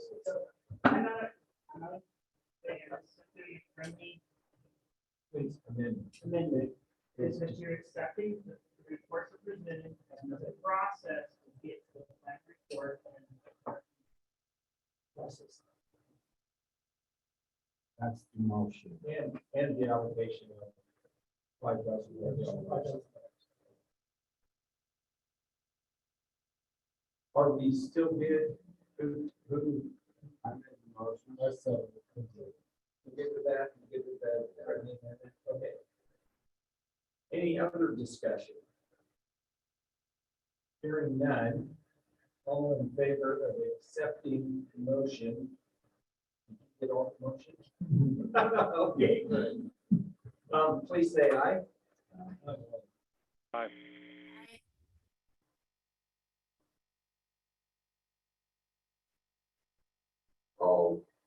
All not in favor of accepting the motion, please say nay.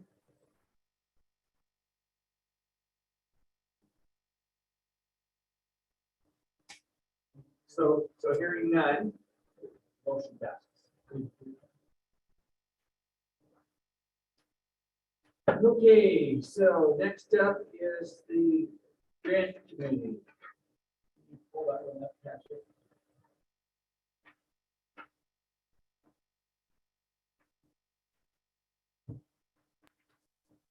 Okay, so I included a copy of the this grant update that I'm going to be giving as a PDF, and it's out there in the meeting materials.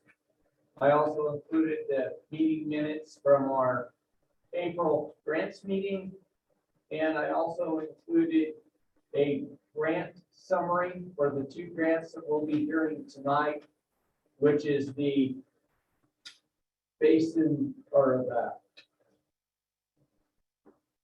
I'm just. Oh. No, I was thinking about, okay, I was thinking about Kansas. Yeah, so the Bear River Reservoir Company, Stillwater repairs and pressure dam repairs. But first I want to go through a bit of housekeeping. So changes by the CWCB to the grant guidelines in January have resulted in the end of our 2022 grant program. So we didn't even get 6 months out of it. We only got 2 grants, and I'll show you those in a minute. I'm going to talk about revising our grant funding cycles. I'm going to talk about allocation of 2023 grant funding, because the 2 grants you're going to hear tonight are actually going to be in the 2023 grant program for us. I'm going to talk a little bit about this letter of support for the PEPO grant request that Ken will ask for in his PEPO update, the Bear River Reservoir Company grant request, and then the Drescher Dam Rehabilitation Phase 2 grant request. Next slide, please. So 6 months have been cut out of our original plan 2022 grant program. The last grants for our 2022 program were approved in November of last year. So our Basin Roundtable accounts will be funded as of their balances on July 1st. So we're going to have $693,000 in our fund.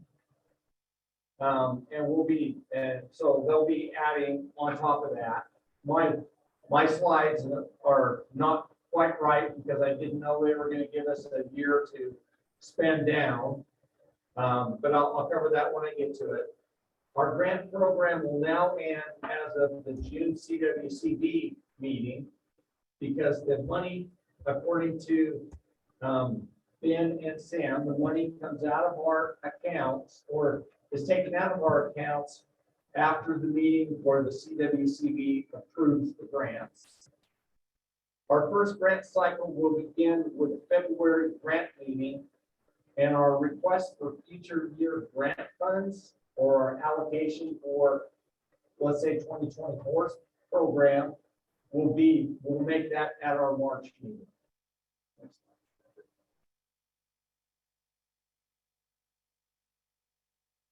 So we had allocated $500,000 for our 2022 allocation, And the two grants that we approved in November that the CWCB approved in March, the project totaled 10,000 of our funds. And the CSAS dust on snow study was 15,000. So we really only used $25,000 of $500,000. And we can't do any more grants before the July 1st, to get them in the pipeline for the July 1st date. So that you see is our program, $25,000 for 2022. And that puts us $475,000 under budget for last year's program. That projects our account at 668,490. Next slide. Yes. How do we call it? We allocate $5,000. That's exactly right. It's not a bad thing. If the senior was a good project, we forgot to get a grant application. Not bad idea. Yeah. So in April, we met as a grants committee and we looked at, so based on our continued meeting every other month, and you can see the Basin Roundtable is kind of in the orangish a little bit. So our first grant cycle for any fiscal year will now be in February. And we'll have a February grants meeting. And then we'll bring those grants to the March Basin Roundtable meeting. And then in the first one, in March, we'll allocate funds for that grant, for the grant year. And then there's about 4 months before the CWCB will hear that. So any grant that we approve in March is going to be potentially heard at the July CWCB meeting, which would make it the first cycle of the year. So there's only 6 cycles that are available. And we talked as a grant committee and said, so we're willing to do a February grants meeting, an April grants meeting, an October grants meeting, and a December grants meeting. But we weren't going to do a June and August grants meeting because the people that are on the grants meetings are out irrigating and cutting and doing all the things that they do to earn a living. So I propose that we change our grant schedule and add 4th grant cycle, which is really the last one. The December grant meeting was a January Basin Roundtable meeting. That will be the last grant meeting, or those will be the last grants for that fiscal year. You know, any of this stuff is a newspaper presentation and grants are due by. It's on our website. So this is not on the website just because we haven't voted on it yet. The one where we have a grants meeting, so right now our grant cycles are October and February and April. The December grants meeting will be the one we'll be adding. And we're still not going to do the summer ones, at least at this point. We have done some advertisement in the state of Pilot Crate and Coral Barrel. Steve, does that affect the carryover for going up against our limit? Like if we approved them, but the CWCB has not, are they going to penalize us if we're carrying too big a balance? Yes, absolutely. So the goal would be in May of 2023 is to have allocated enough grants that we get our roundtable balance to below $450,000. Because then we would get our full $300,000 allotment. Does that matter if we've approved it, but they have not? They do not take money out of our account until the CWCB board approves it. Right, so that delays it even longer. No, so if they approve like in May, if they approve those in May, they would probably take those accounts, they'd take those balances out in June, surely. So at July 1, which is the end of the fiscal, or June 30th, which is the end of the fiscal year, those balances should be removed from our accounts. That'll stay current year Yes, grants. Okay. yes. They'll give us $300,000 unless that would take us over 750. That's where we need. Yeah, so we want to be under 450,000 balance at our January or our January Basin Roundtable meeting. We want to have the grants approved by us to send to the CWCB. Okay. That was the only question. To clarify, if are you proposing this change to apply to 2022? Our 2022 is gone. If the grants should have been here tonight, or 2023. You're not accepting fall. No, yes, yes. So, well, so what I'm saying, Jen, is if we would have known, beforehand, we would have changed our whole grant program to around, but we didn't. So our 2022, we lost the whole second half of the year was not available to us because the state is funding 2023 money because they're in fiscal year 2023. So we were operating on a calendar year because we typically got grant funding into our account 3 to 4 times a year. So now this schedule with these deadlines will align us so that we tie to the July 1st fiscal year for the state.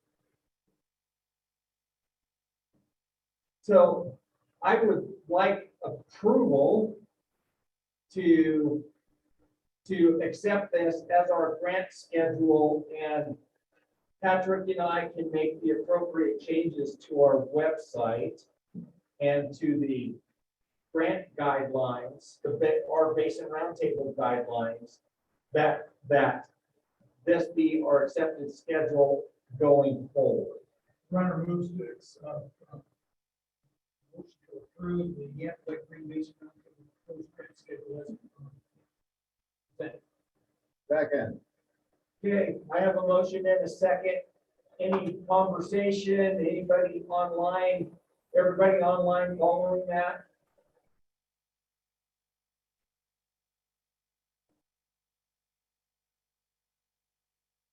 Okay, I have a motion and a second.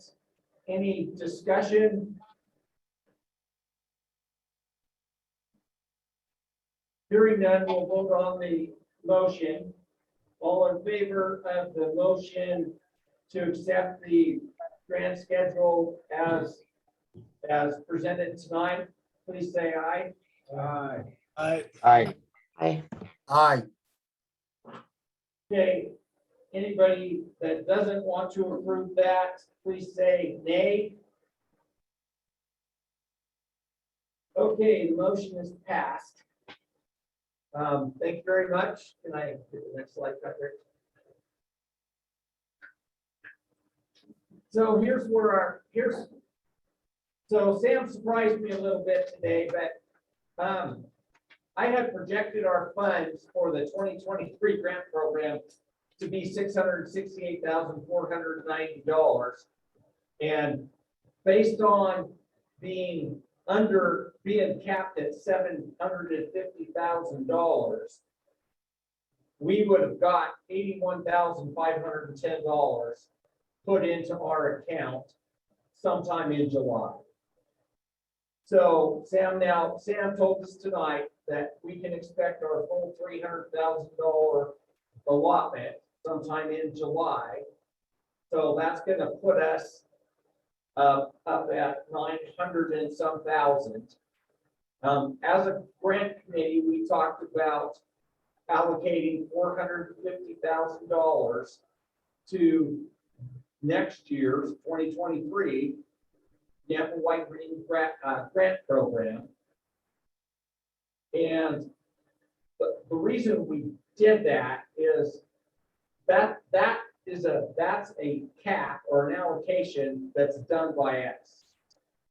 So based on what Sam told us tonight, I would recommend that we accept the allocation at 450,000.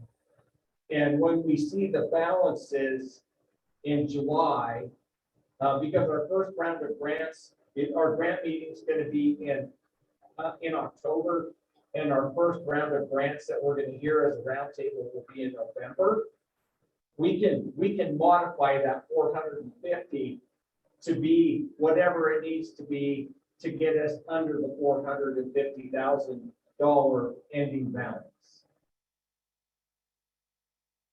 So does everybody understand that? It just because we met as a grants committee, we voted or we approved, this is what we think we should do. I think we should go ahead with it tonight. Let's see what happens in July. And if more money is allocated for us and we need to spend more money to get to our $450,000 balance by at the end of May or the 1st of June next year, then I'll come in with another motion in September or November to move the needle on that 450 to whatever it needs to be. What's your recommended motion? I would like Do to. you want a motion to that effect? Yes, I do. I'd like a motion to approve the $450,000 allocation today, knowing that I potentially may be back later in the year once we understand the funding process in July for the state. So T-Wright, you've approved that motion? Yes. Tim, who seconded? Ken. Ken did. Okay, so Ken seconded. So I have a motion and a second. Any further discussion on this? Hearing none. All in favor of allocating $450,000 tonight to our 2023 Yampa-White-Green grant program, please say aye. Aye. Aye. Okay, anybody not in agreement with that, please say nay. Okay, hearing none. The motion passes. So I just wanted to point out that the Stillwater Reservoir upgrade that we're going to hear shortly and the Thresher Dam Rehabilitation Phase 2 will come out of that $450,000. So those two grants are in the 2023 Yampa-White-Green grant program. Next slide, Patrick. Okay, I just wanted to briefly touch on it. It's something Ken mentioned, but the PEPO letter of support at the April grant meeting, the draft PEPO grant was discussed. Based on that discussion, a motion was made by Frank Alphone and seconded by Bill Badaraka to approve sending this grant proposal to the full Basin Roundtable meeting in May of 2022 for their consideration. The motion passed unanimously. And Ken Brenner will lead a discussion later in this meeting concerning a letter of support for this grant. Next slide. Okay, so up next is the Bear River Reservoir Company, Stillwater Reservoir repair costs and hydraulic upgrades. Presentation by John Redmond. So John, you want to come up? Sure. It might be just stand there by Patrick. Where's Is that right? microphone's here? Yeah, it's right there on Okay. that. All right, you have the slide deck in. Okay, I'm going to walk you through our grant request for the Stillwater Reservoir by the Bear River Reservoir Company. This is a condensed deck of slides from a presentation that we did April 13th. We had 21 slides, I believe, told a bit more of the story behind the reservoir and some of the recent work that we've been doing at the reservoir. And you know, if there are questions, we can certainly get into a little bit more detail here, but this is kind of a high level overview. Let me just break in. Those slides are available out in the material for the last grants meeting. If you go to our homepage down to the grants meeting, those slide decks are available. Okay, thanks. Next slide. Like many of you know where Stillwater is. It's the head of the Bear River, the end of the road, southwest of Yampa. It was constructed in 1939. Part of the government program back in that area, public works. The company operates on a basis of 5175 shares, each representing 1 acre feet. Agricultural users, a little over 5,000 acre feet of agricultural water, and then there's 112 acre feet of municipal water that's owned by the town of Yampa.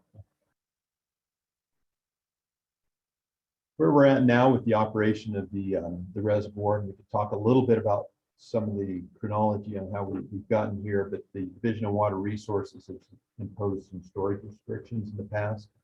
In 2019, there was a restriction to 39 feet gauge height on the reservoir, which was your fill restriction was about 3,417 feet. And we went through a comprehensive dam safety evaluation with the Division of Water Resources. They facilitated that work, and we evaluated a lot of failure modes that were concerning to the Division of Water Resources.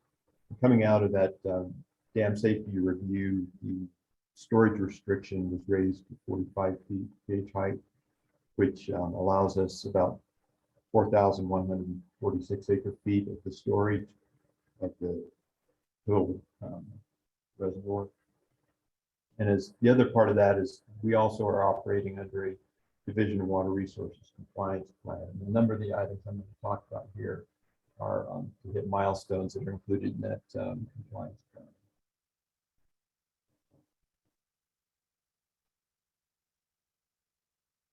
We kind of included a summary of some of the recent work we've done at the reservoir. In 2011, I don't know if some of you may remember that I came to the roundtable in that era, and we requested some money for a geophysical investigation as well as an outlet room upgrade. So that kind of started some of the work. That work was focused primarily on the right abutment, where we had the most seepage. 2015, to support the request from the Division of Water Resources, we did a dam break inundation model, looked at what would happen if we were to have a 7-day breach of the dam all the way down through the channel, all the way down the state coast. So that was one of the other expenditures we've done recently. We retained Dan Johnson, a professional engineer, to support the work in 2017 for the comprehensive dam safety evaluation. And that work, that was the funding from the reservoir company there. And that work kind of led into part of the compliance plan, where we built a conceptual conceptual alternatives for addressing some of the main concerns that we had from the Division of Water Resources. And those are on the left abutment, which is where we see seepage on both the left and right abutment. The reservoir company had looked at the right abutment because that was where we saw the most seepage. We were looking at storage efficiency, but the dam safety review identified concerns with the left abutment and outlet works. So those items were addressed in this geotechnical and left investigation in the left abutment, where the company spent $57,000 to date on that. Included installing the piezometers that are shown in the upper right-hand corner there. Those 4 dots to install 6 piezometers there to monitor the groundwater going under that left abutment there. We are also in the process of an outlet instrumentation upgrade. This is something that we included an inspection of the outlet works last fall. We drained the reservoir and had a contractor come in and do an inspection of the outlet works. And we've also done some instrumentation, putting in a conduit so that we can have install a piezometer or a water level meter. Next slide. So our request from the Yampa-White-Green summary of it is that we've got this, we've taken the studies on the remedial alternatives to kind of a conceptual level. And what we want to do now is we need to finalize that with a feasibility study and update the cost numbers on that so that we can select a preferred alternative for addressing that seepage on the left abutment. And that, it's kind of a culmination of a lot of the work that's been done to date.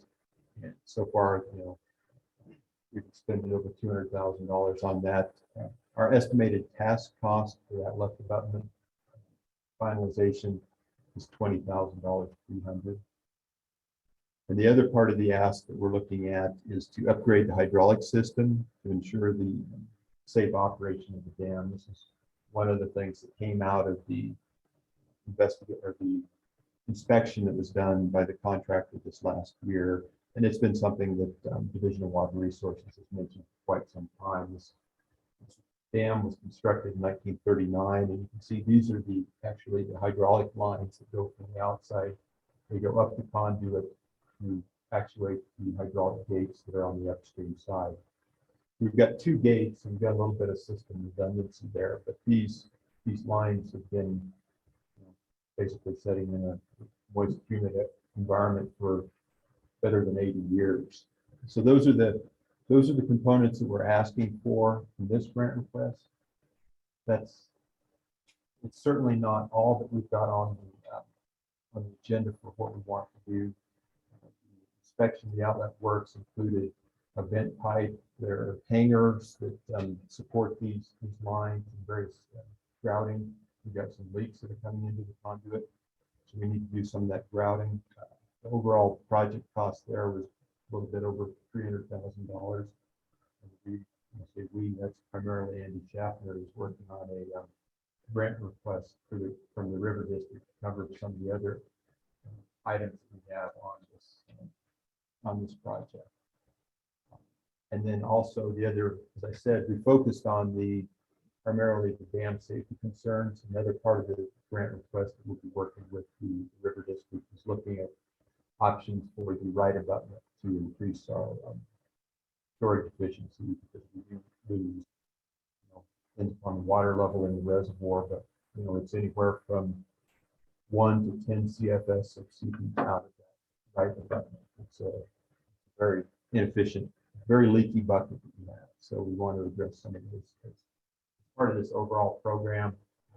As I mentioned, the timing, what we're looking at is, we just talked about the schedule. Our hope is that we can get approval of this grant as well as potentially one from the River District. We're trying to submit here in the next few days so that we can drain the reservoir this fall, do outlet works kind of in one mobilization of a contractor, address the hydraulic lines, the vent tube, grouting, a lot of those things, realize the efficiencies of doing all this work at once. So that's the reason we're kind of scrambling to get a lot of these things at one point.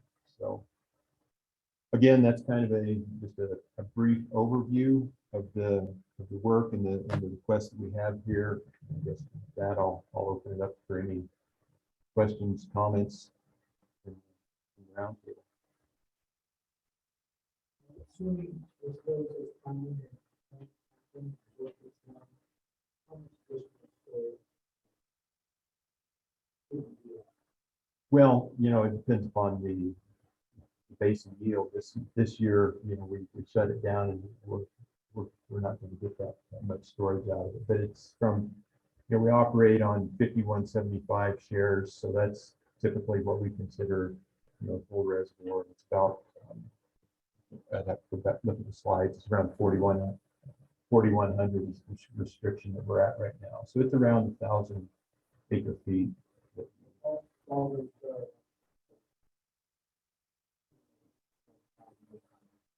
Right. I mean, that's probably going to include implementation of what our preferred alternative is out of the feasibility study, which is going to be, probably $1 million plus to do some of the alternatives that we're looking at to address the dam safety concerns on that left abutment. So just to clarify that, I was here in 2011 and we were talking about this as it was interesting because we were all excited to get more storage in the reservoir because that's what we do here. This is just going to upgrade the existing systems. It's not going to add additional storage. It's going to basically relieve that fill restriction to, so that we can go from that restricted fill up to full fill. Okay, but it's not going to make the reservoir fully full. No, it's going to relieve that restriction so that we can fill it. That's the intent. And the other part of the program that we're going to be looking at is to increase that storage efficiency. When we get it full, we're losing 10 CFS out that right abutment. Right. That's not part of, that evaluation isn't part of our grant request here. It's on the left abutment we're looking at. Okay. But when we go in, ideally we could go in with a programmatic approach where we address all our seepage losses so that we can increase, basically firm the reservoir up by eliminating the seepage losses. Yeah, our money is going to keep them at 4,107 feet.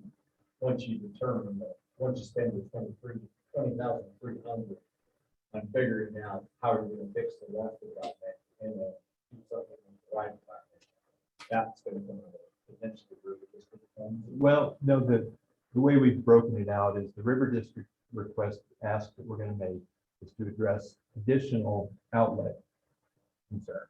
There's, I said the hangers, the holding pipes, there's a vent tube that goes right there when you've got the gates fully open. There's grouting of the outlet. You've got leaks coming into the outlet tube.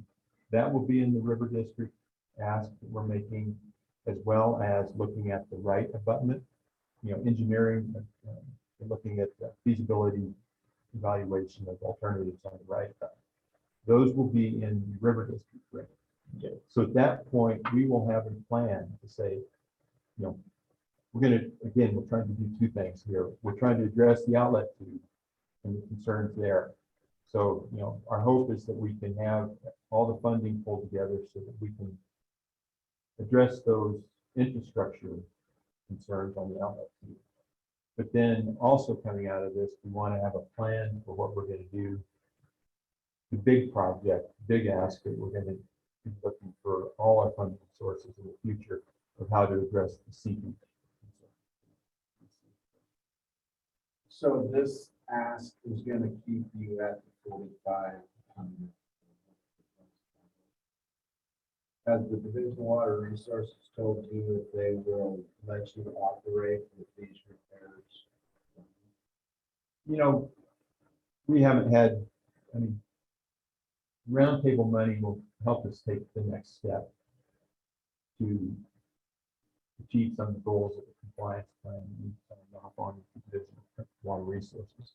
We've never had any discussions about if we do this, can we get, there's a number of things that we need to address. It's a fairly large program. So I don't envision if we do this work, we need to get data out of the piezometers that we installed last year. Unfortunately, we went out and installed the piezometers and had to drain reservoirs.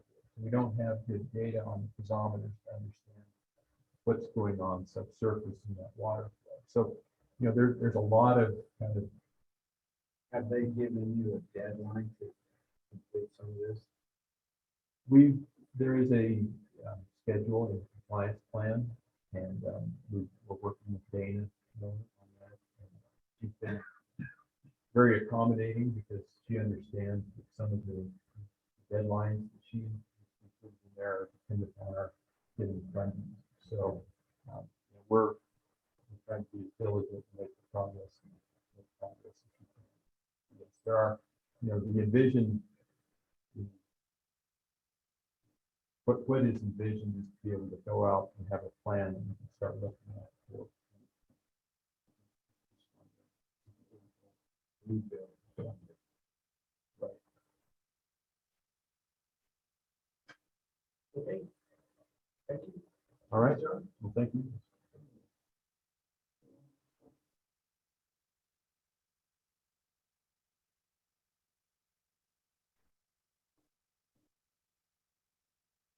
So the grant committee recommended approval. Motion, I'll make a motion, we approve $139,500 for the Bear River Reservoir Company to upgrade and make repairs. I would second that motion. Bill Badaraka. so the total cost of this. No, so it's 186,000, Tom. So it's 20,300 for that. The study on what's the best repair. Yeah. And then it's 165 for the hydraulic. Okay. So it's $186,000 total. They're asking for 139,500 of Yampa-White-Green money, and they're matching 46,500. Yeah. Yeah. Okay, so I have a motion and a second. All in favor, or any further discussion? Hearing none. All in favor of this motion, please say aye. Aye. Aye. Aye. Aye. Aye. All right, thank you. Anybody not approving the motion, please say nay. Okay, motion passes. I would like to thank the Green Roundtable and the offer up that, once we get the moving along, final step alternative from study, but that the roundtable is all. I'll let you go.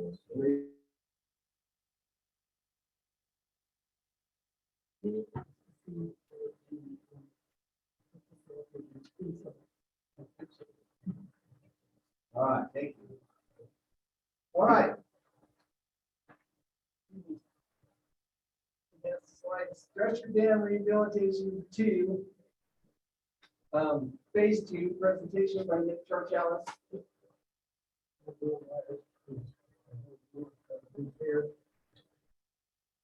We're lucky to have him. Make sure you speak up. I will, I'll try, yeah. Yeah. People on Zoom. So the Dresser Dam is it's basically a private reservoir. It's located about 7 miles east of Craig, southeast. It serves our ranch there, 220 acres under irrigation. On the lower right there, you'll see that the print there, that's the it's hard to read, but it's built in 1903. It's like a 118-year-old reservoir, and it's had some improvements done over the time. But I'll tell you what, it's a testament to what they could do back then with some horses and I don't even know what they had. Anyway, pretty impressive. So It is restricted to 8 feet below the spillway. And that's been a problem. I bought the place and it was like that. Made some repairs and, we rip wraps and stuff, but really nothing's been very, very effective. And it is still rated. What we plan to do now is to remove that rating. And again, with Dana Miller, who's been mentioned, she's been really good to work with. She's been not forgiving. I'm not going to say forgiving. She's been pretty damn tough, but she has to be, and we understand that. So the first phase, well, before we go on, importance, it says 240 acre-feet of free compact water storage. So I think that's kind of important. And generally in my life, I don't get this lucky. But boy, we squeezed right under the wire on this deal, and it's a pretty good sized reservoir, so it qualifies very well for I think this ask. It aligns with Colorado's water plan, and it is completely agricultural. However, we have thousands of bees that rely on this. It's only about a mile from the river, maybe. So it's kind of a flyway there. Sandhill cranes, a lot of ducks. There, all the wildlife. It's just a big body of water that has water in it pretty much all the time. So, and I try not to drain it down. It helps with the refill for next spring. It's not on a main tributary. We're not intercepting a creek. We're not diverting any water. It's that drainage you see on the upper right is the drainage, and then it's to the south too. So anyway, it's just needing a good update, which is what we're trying to do now. So the first grant that I asked for, and you guys gave to us, was to fix the emergency spillway. And the upper right picture is what was there before. And that worked kind of well, really, for what it was. But it started to wash out, it started to get undermined, and that was one of the big problems there. And in my ownership of about 25 years, it has used that spillway probably 5, 6, 7 times. So it comes off pretty quickly, usually in March and April. It's mostly in March. So we did there was a lot of concrete rubble that I got delivered there, and we tried to put it on the dam face, but that wasn't going to work. But they did allow us to put it in this spillway design, and it has fabric. We shaped it. We looked pretty, getting all the size, rubble sized, and so then the net result was on the lower right. That's the finished product, and frankly, it breathed a little bit easier. And that is really, when the things are really warming up, things are going pretty fast. That grant was for helping design this and design the repairs and the rehabilitation of the reservoir dam itself, and for paying some of the expense of the construction. In truth, this cost around $17,000 to $18,000 out of my pocket, and I lost quite a bit of my time. And we're at this point,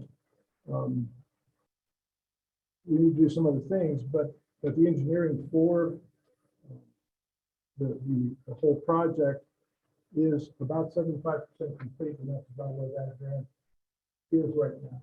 About 75% gone. So, well, I think about it's been applied for. So, the repair that the rehabilitation needs to be done is, and I'm going to have Will kind of chime in here on the next slide. But we've got rodent issues in that part of the country, and that's been a bit of a problem. There's some scarping. If you look at that upper left, that little bend right there, that 90 is facing the wind and going. That's looking west, and the wind comes down in the evenings and a lot of times during most of the day from the high mountains, and really creates a lot of wave action, and it's really cut that out there. So that's one of the big things. We have some seeps that need to be fixed. And the outlet pipe is really old and it's pretty small, so that's going to be replaced too. So, we're on that last slide. This is Will's design, and you want to just go ahead and talk tonight there, Will? Yeah, so one thing Nick didn't say that he also did is he did repair quite a few road holes on the upstream face last year. That also helped. But with the long-term rehabilitation repairs, there's some similarities to the last reservoir in that the outlet pipe needs some work. And, you know, there's some seeps too. The seeps aren't quite as bad, my understanding, but they do need to be addressed. But the major items that need to be addressed is the replacement of the outlet pipe, because we're unaware of how well it is. And so the best option to do is just to go ahead and replace the outlet pipe, because we're a low hazard dam where we're able to do what's called cut and cover, where you go and you excavate the maximum dam section. You can probably see it in the dam profile up there. It's not real clear, but you excavate it out and then you just put in a new outlet pipe and then you recompact. So the erosion is another issue. There wasn't, I guess they didn't have horses hauling a bunch of riprap in 1904. So what you see is kind of stood the test of time pretty well, but we want to put some erosion control in the upstream face, which is obviously a requirement of dam safety. But we're going to kill two birds with one stone with this. We're going to do some earthwork. We're going to stabilize the upstream face by making the slope less. We're going to kind of cap it so we reduce potential seepage through the embankment. And you might see on the upstream toe, it's going to be called a cutoff trench. I surmise that they probably didn't excavate a two-way trench when they built this. And so a lot of the seepage is coming through is probably coming from the interface between the dam and the ground. So wherever we find that contact on the upstream side, we're going to go put a compacted fill cutoff trench to try and mitigate the seepage on the upstream side. And those are basically the main items we're going to do. The high dollar items is probably bringing in the riprap, you know, and the trucking costs are going way up. So it's kind of hard to predict what those are going to be when the game starts. I hate to say it, but it might be a little higher than we even estimated. But that and the outlet pipe are kind of the high dollar items that they're, you know, going to cost them. So he's asking for, you know, we estimate the total project right now at about 125,000. Nick is matching that 50%, you know, big cash. And then he's also kicking in some in-kind contribution, which is going to be like project management. And he's even going to do a little bit of, you know, hauling and work when with the contractor, you know, maybe myself will allow. But so he's kicking in a lot of skin in the game for this, and he's committed to get it done, and he wants to get it operational. And I don't know if we missed it on the first slide, but currently we estimate the dam is operating about 20% of its full capacity, and you can see on this picture right here, it looks like it's, you know, not gone down a lot. You gain so much capacity from the upper, probably like 5-6 feet in the sinks. It's so big an area. You couldn't ask for a better spot to put a reservoir. It's neck down to where your embankment's really small, and I see why they put it there. So we just kind of want to get it going. Thanks, Will. Yeah, the you know, this connects to a pipeline that I've already put in years ago that leads to, so it's about 6,000 feet, and then it goes to a pump in the center pivot that's a quarter mile long, full center pivot. I've been able to use that center pivot some years at like 50-60%, this will allow a complete fill. And I've actually had the wastewater kind of opened up the valve and let water out, just so I wasn't going to be in trouble. I'll try to work with the water resources and show good faith effort. So I've already invested in the pivot and the pipeline and all the stuff that I've done. It's a couple $100,000 right now. And the good news is that has been paid for, and now this one, I wouldn't try to bite this off and if I couldn't make it happen. But this is basically the last leg of this complete project. So it'll finish up and we'll be able to irrigate at whatever capacity the good Lord uses in water. And in the 20-some years, it's filled, it's really had an opportunity to fill probably 67% of the time. So pretty good rate. And I am encouraged with this year's runoff. It's been pretty good, although not as good as it should be. And then, of course, our goal is to put up hay and to feed whatever wants to eat it. A lot of stuff to eat. We're running short of time yet, so. I know, but I would love to talk. I know, that's why I'm saying I it. don't get a captive audience. No, thank you so much, guys. I really appreciate it. And, You told the next slide, Patrick. Steve, I'll move to approve.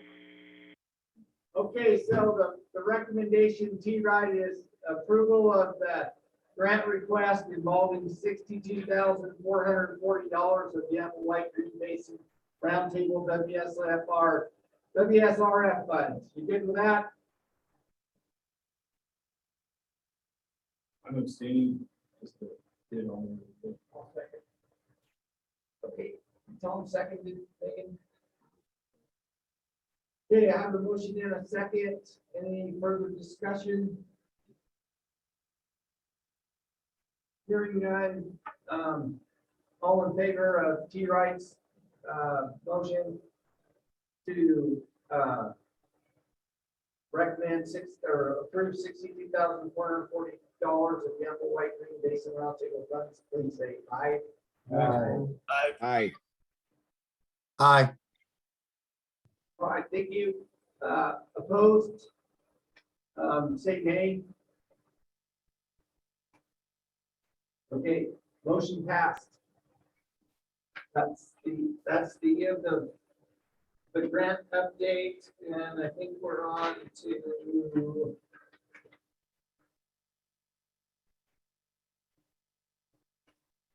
Elizabeth. Are you still with us? Yes, I am. Okay, you're on. Okay. I'm Elizabeth Chandler. I'm the Planning Advisory Committee Coordinator for the White River Integrated Water Initiative. Carrie Brennan and I just completed a series of public meetings. We met with the public in Beaufort, Meeker, Rangeley, and up Piance Creek. The purpose of the meetings were to gather input from the public on what their interests were for the next phase of the White River Water Initiative. The meetings were well attended. We had over 80 members from the public present in all 4 meetings. That's it, inclusive of all 4 meetings. So our plan from now is we're going to take the results of those meetings and back to the Planning Advisory Committee, and they will decide what direction they think is the most feasible to go, what we can get funded, and what is going to have the biggest positive impact on the White River. From there, their decision will go to the Conservation District boards for approval, and then we will start drilling down on and refining the scope of work for the phase 3 of the Integrated Water Initiative. Once we have done that, we're going to go back out and hold 4 more public meetings to make sure that we are community driven and make sure that we are meeting the needs of the community and that we have captured what their desires are for the water initiative moving forward. And then our plan is to have a final scope of work done and have that approved by the PAC at the September meeting. Does anybody have any questions?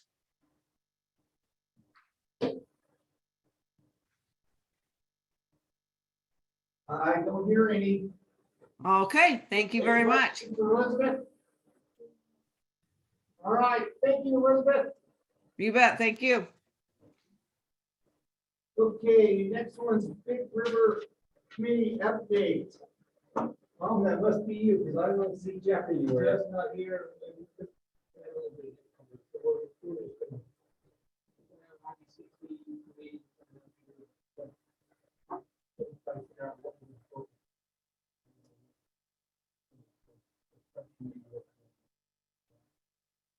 We've got some good ideas.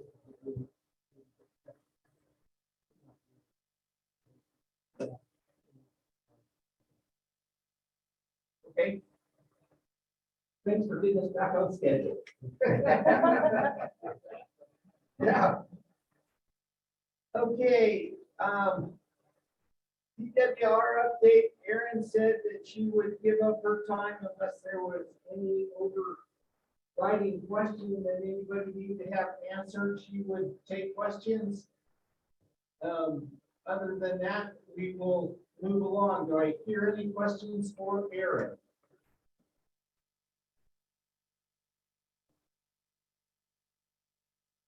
All right, hearing none, Erin, you're off the hook. So, Peppo.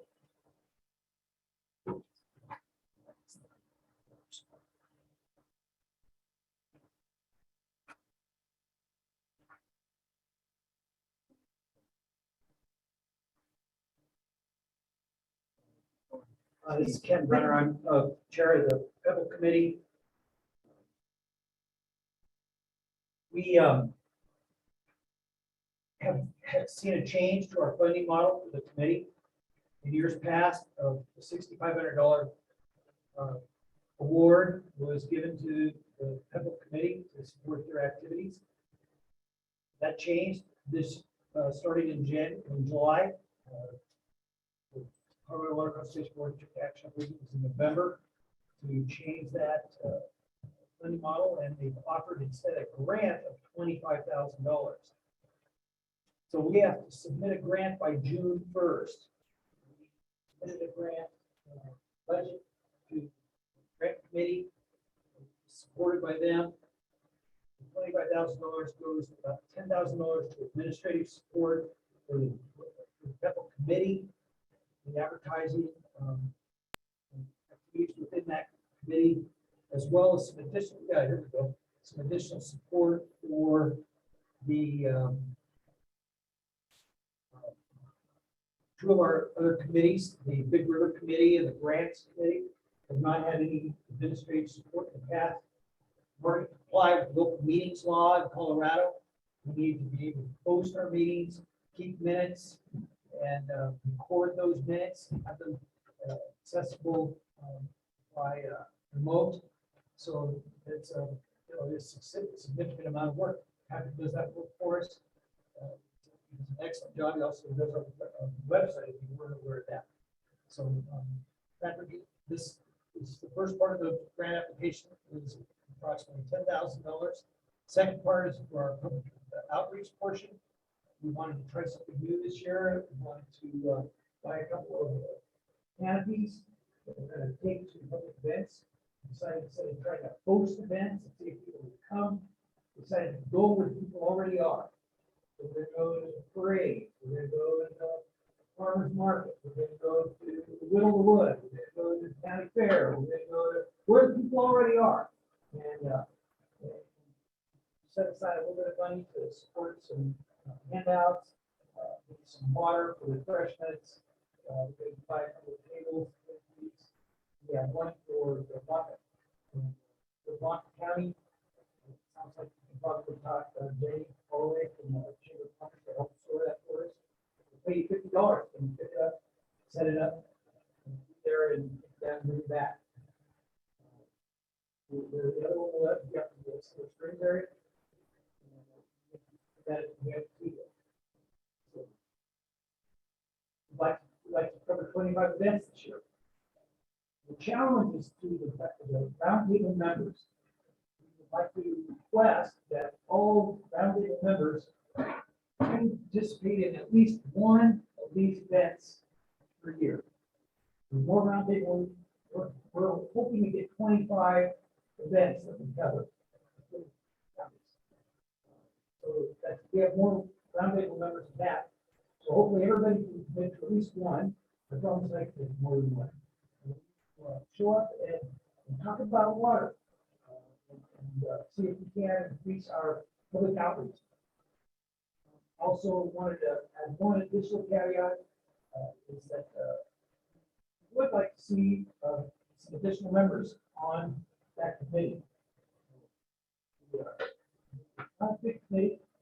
The active participation tends to be from President Yampa and the Yampa and the Community Ag Alliance.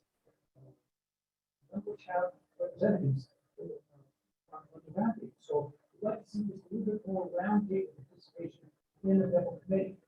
A key agenda item for the July meeting is going to be developing and refining the message that we want to use for these outreach and booths that we're going to set up this summer. So that's your invitation. So my request for this presentation is for the letter of support. I forget the letter of support. This is last page. Last page. We'll be there in just a second. I wrapped up a letter of support. All out of the sign. We must submit our $25,000 grant application with a letter of support from the roundtable. So that's the request, is that the roundtable tonight authorize Alden to send a letter of support similar to the one you're going to see here in a second.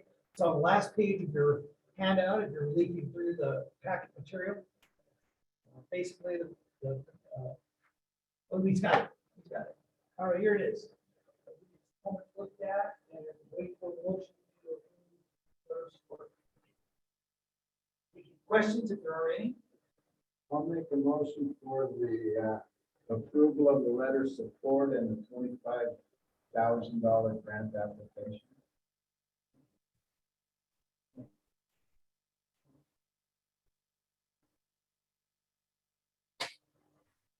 Okay, have a motion and a second. Any discussion? Okay, hearing none. All in favor of approving the Yampa-White-Green Basin Roundtable sending a letter of support for the PEPO grant, say aye. Aye. Aye. Aye. Aye. Okay, anyone opposed to that, please say nay. And Patrick has a comment. Oh, well, That's the mission of that one, but there's some clarification. CAA. Fiscal age. So, matters to anybody or not, but. Yeah, the grant application is not, we are not, the roundtable is not a fiscal agent. It does not handle money. Authorized expenditures for Colorado Water Conservation, Water Supply, and Reserve Fund. We don't handle money. Community Ag Alliance is the fiscal agent that handles the money that's supported by the federal committee. Verification, $25,000.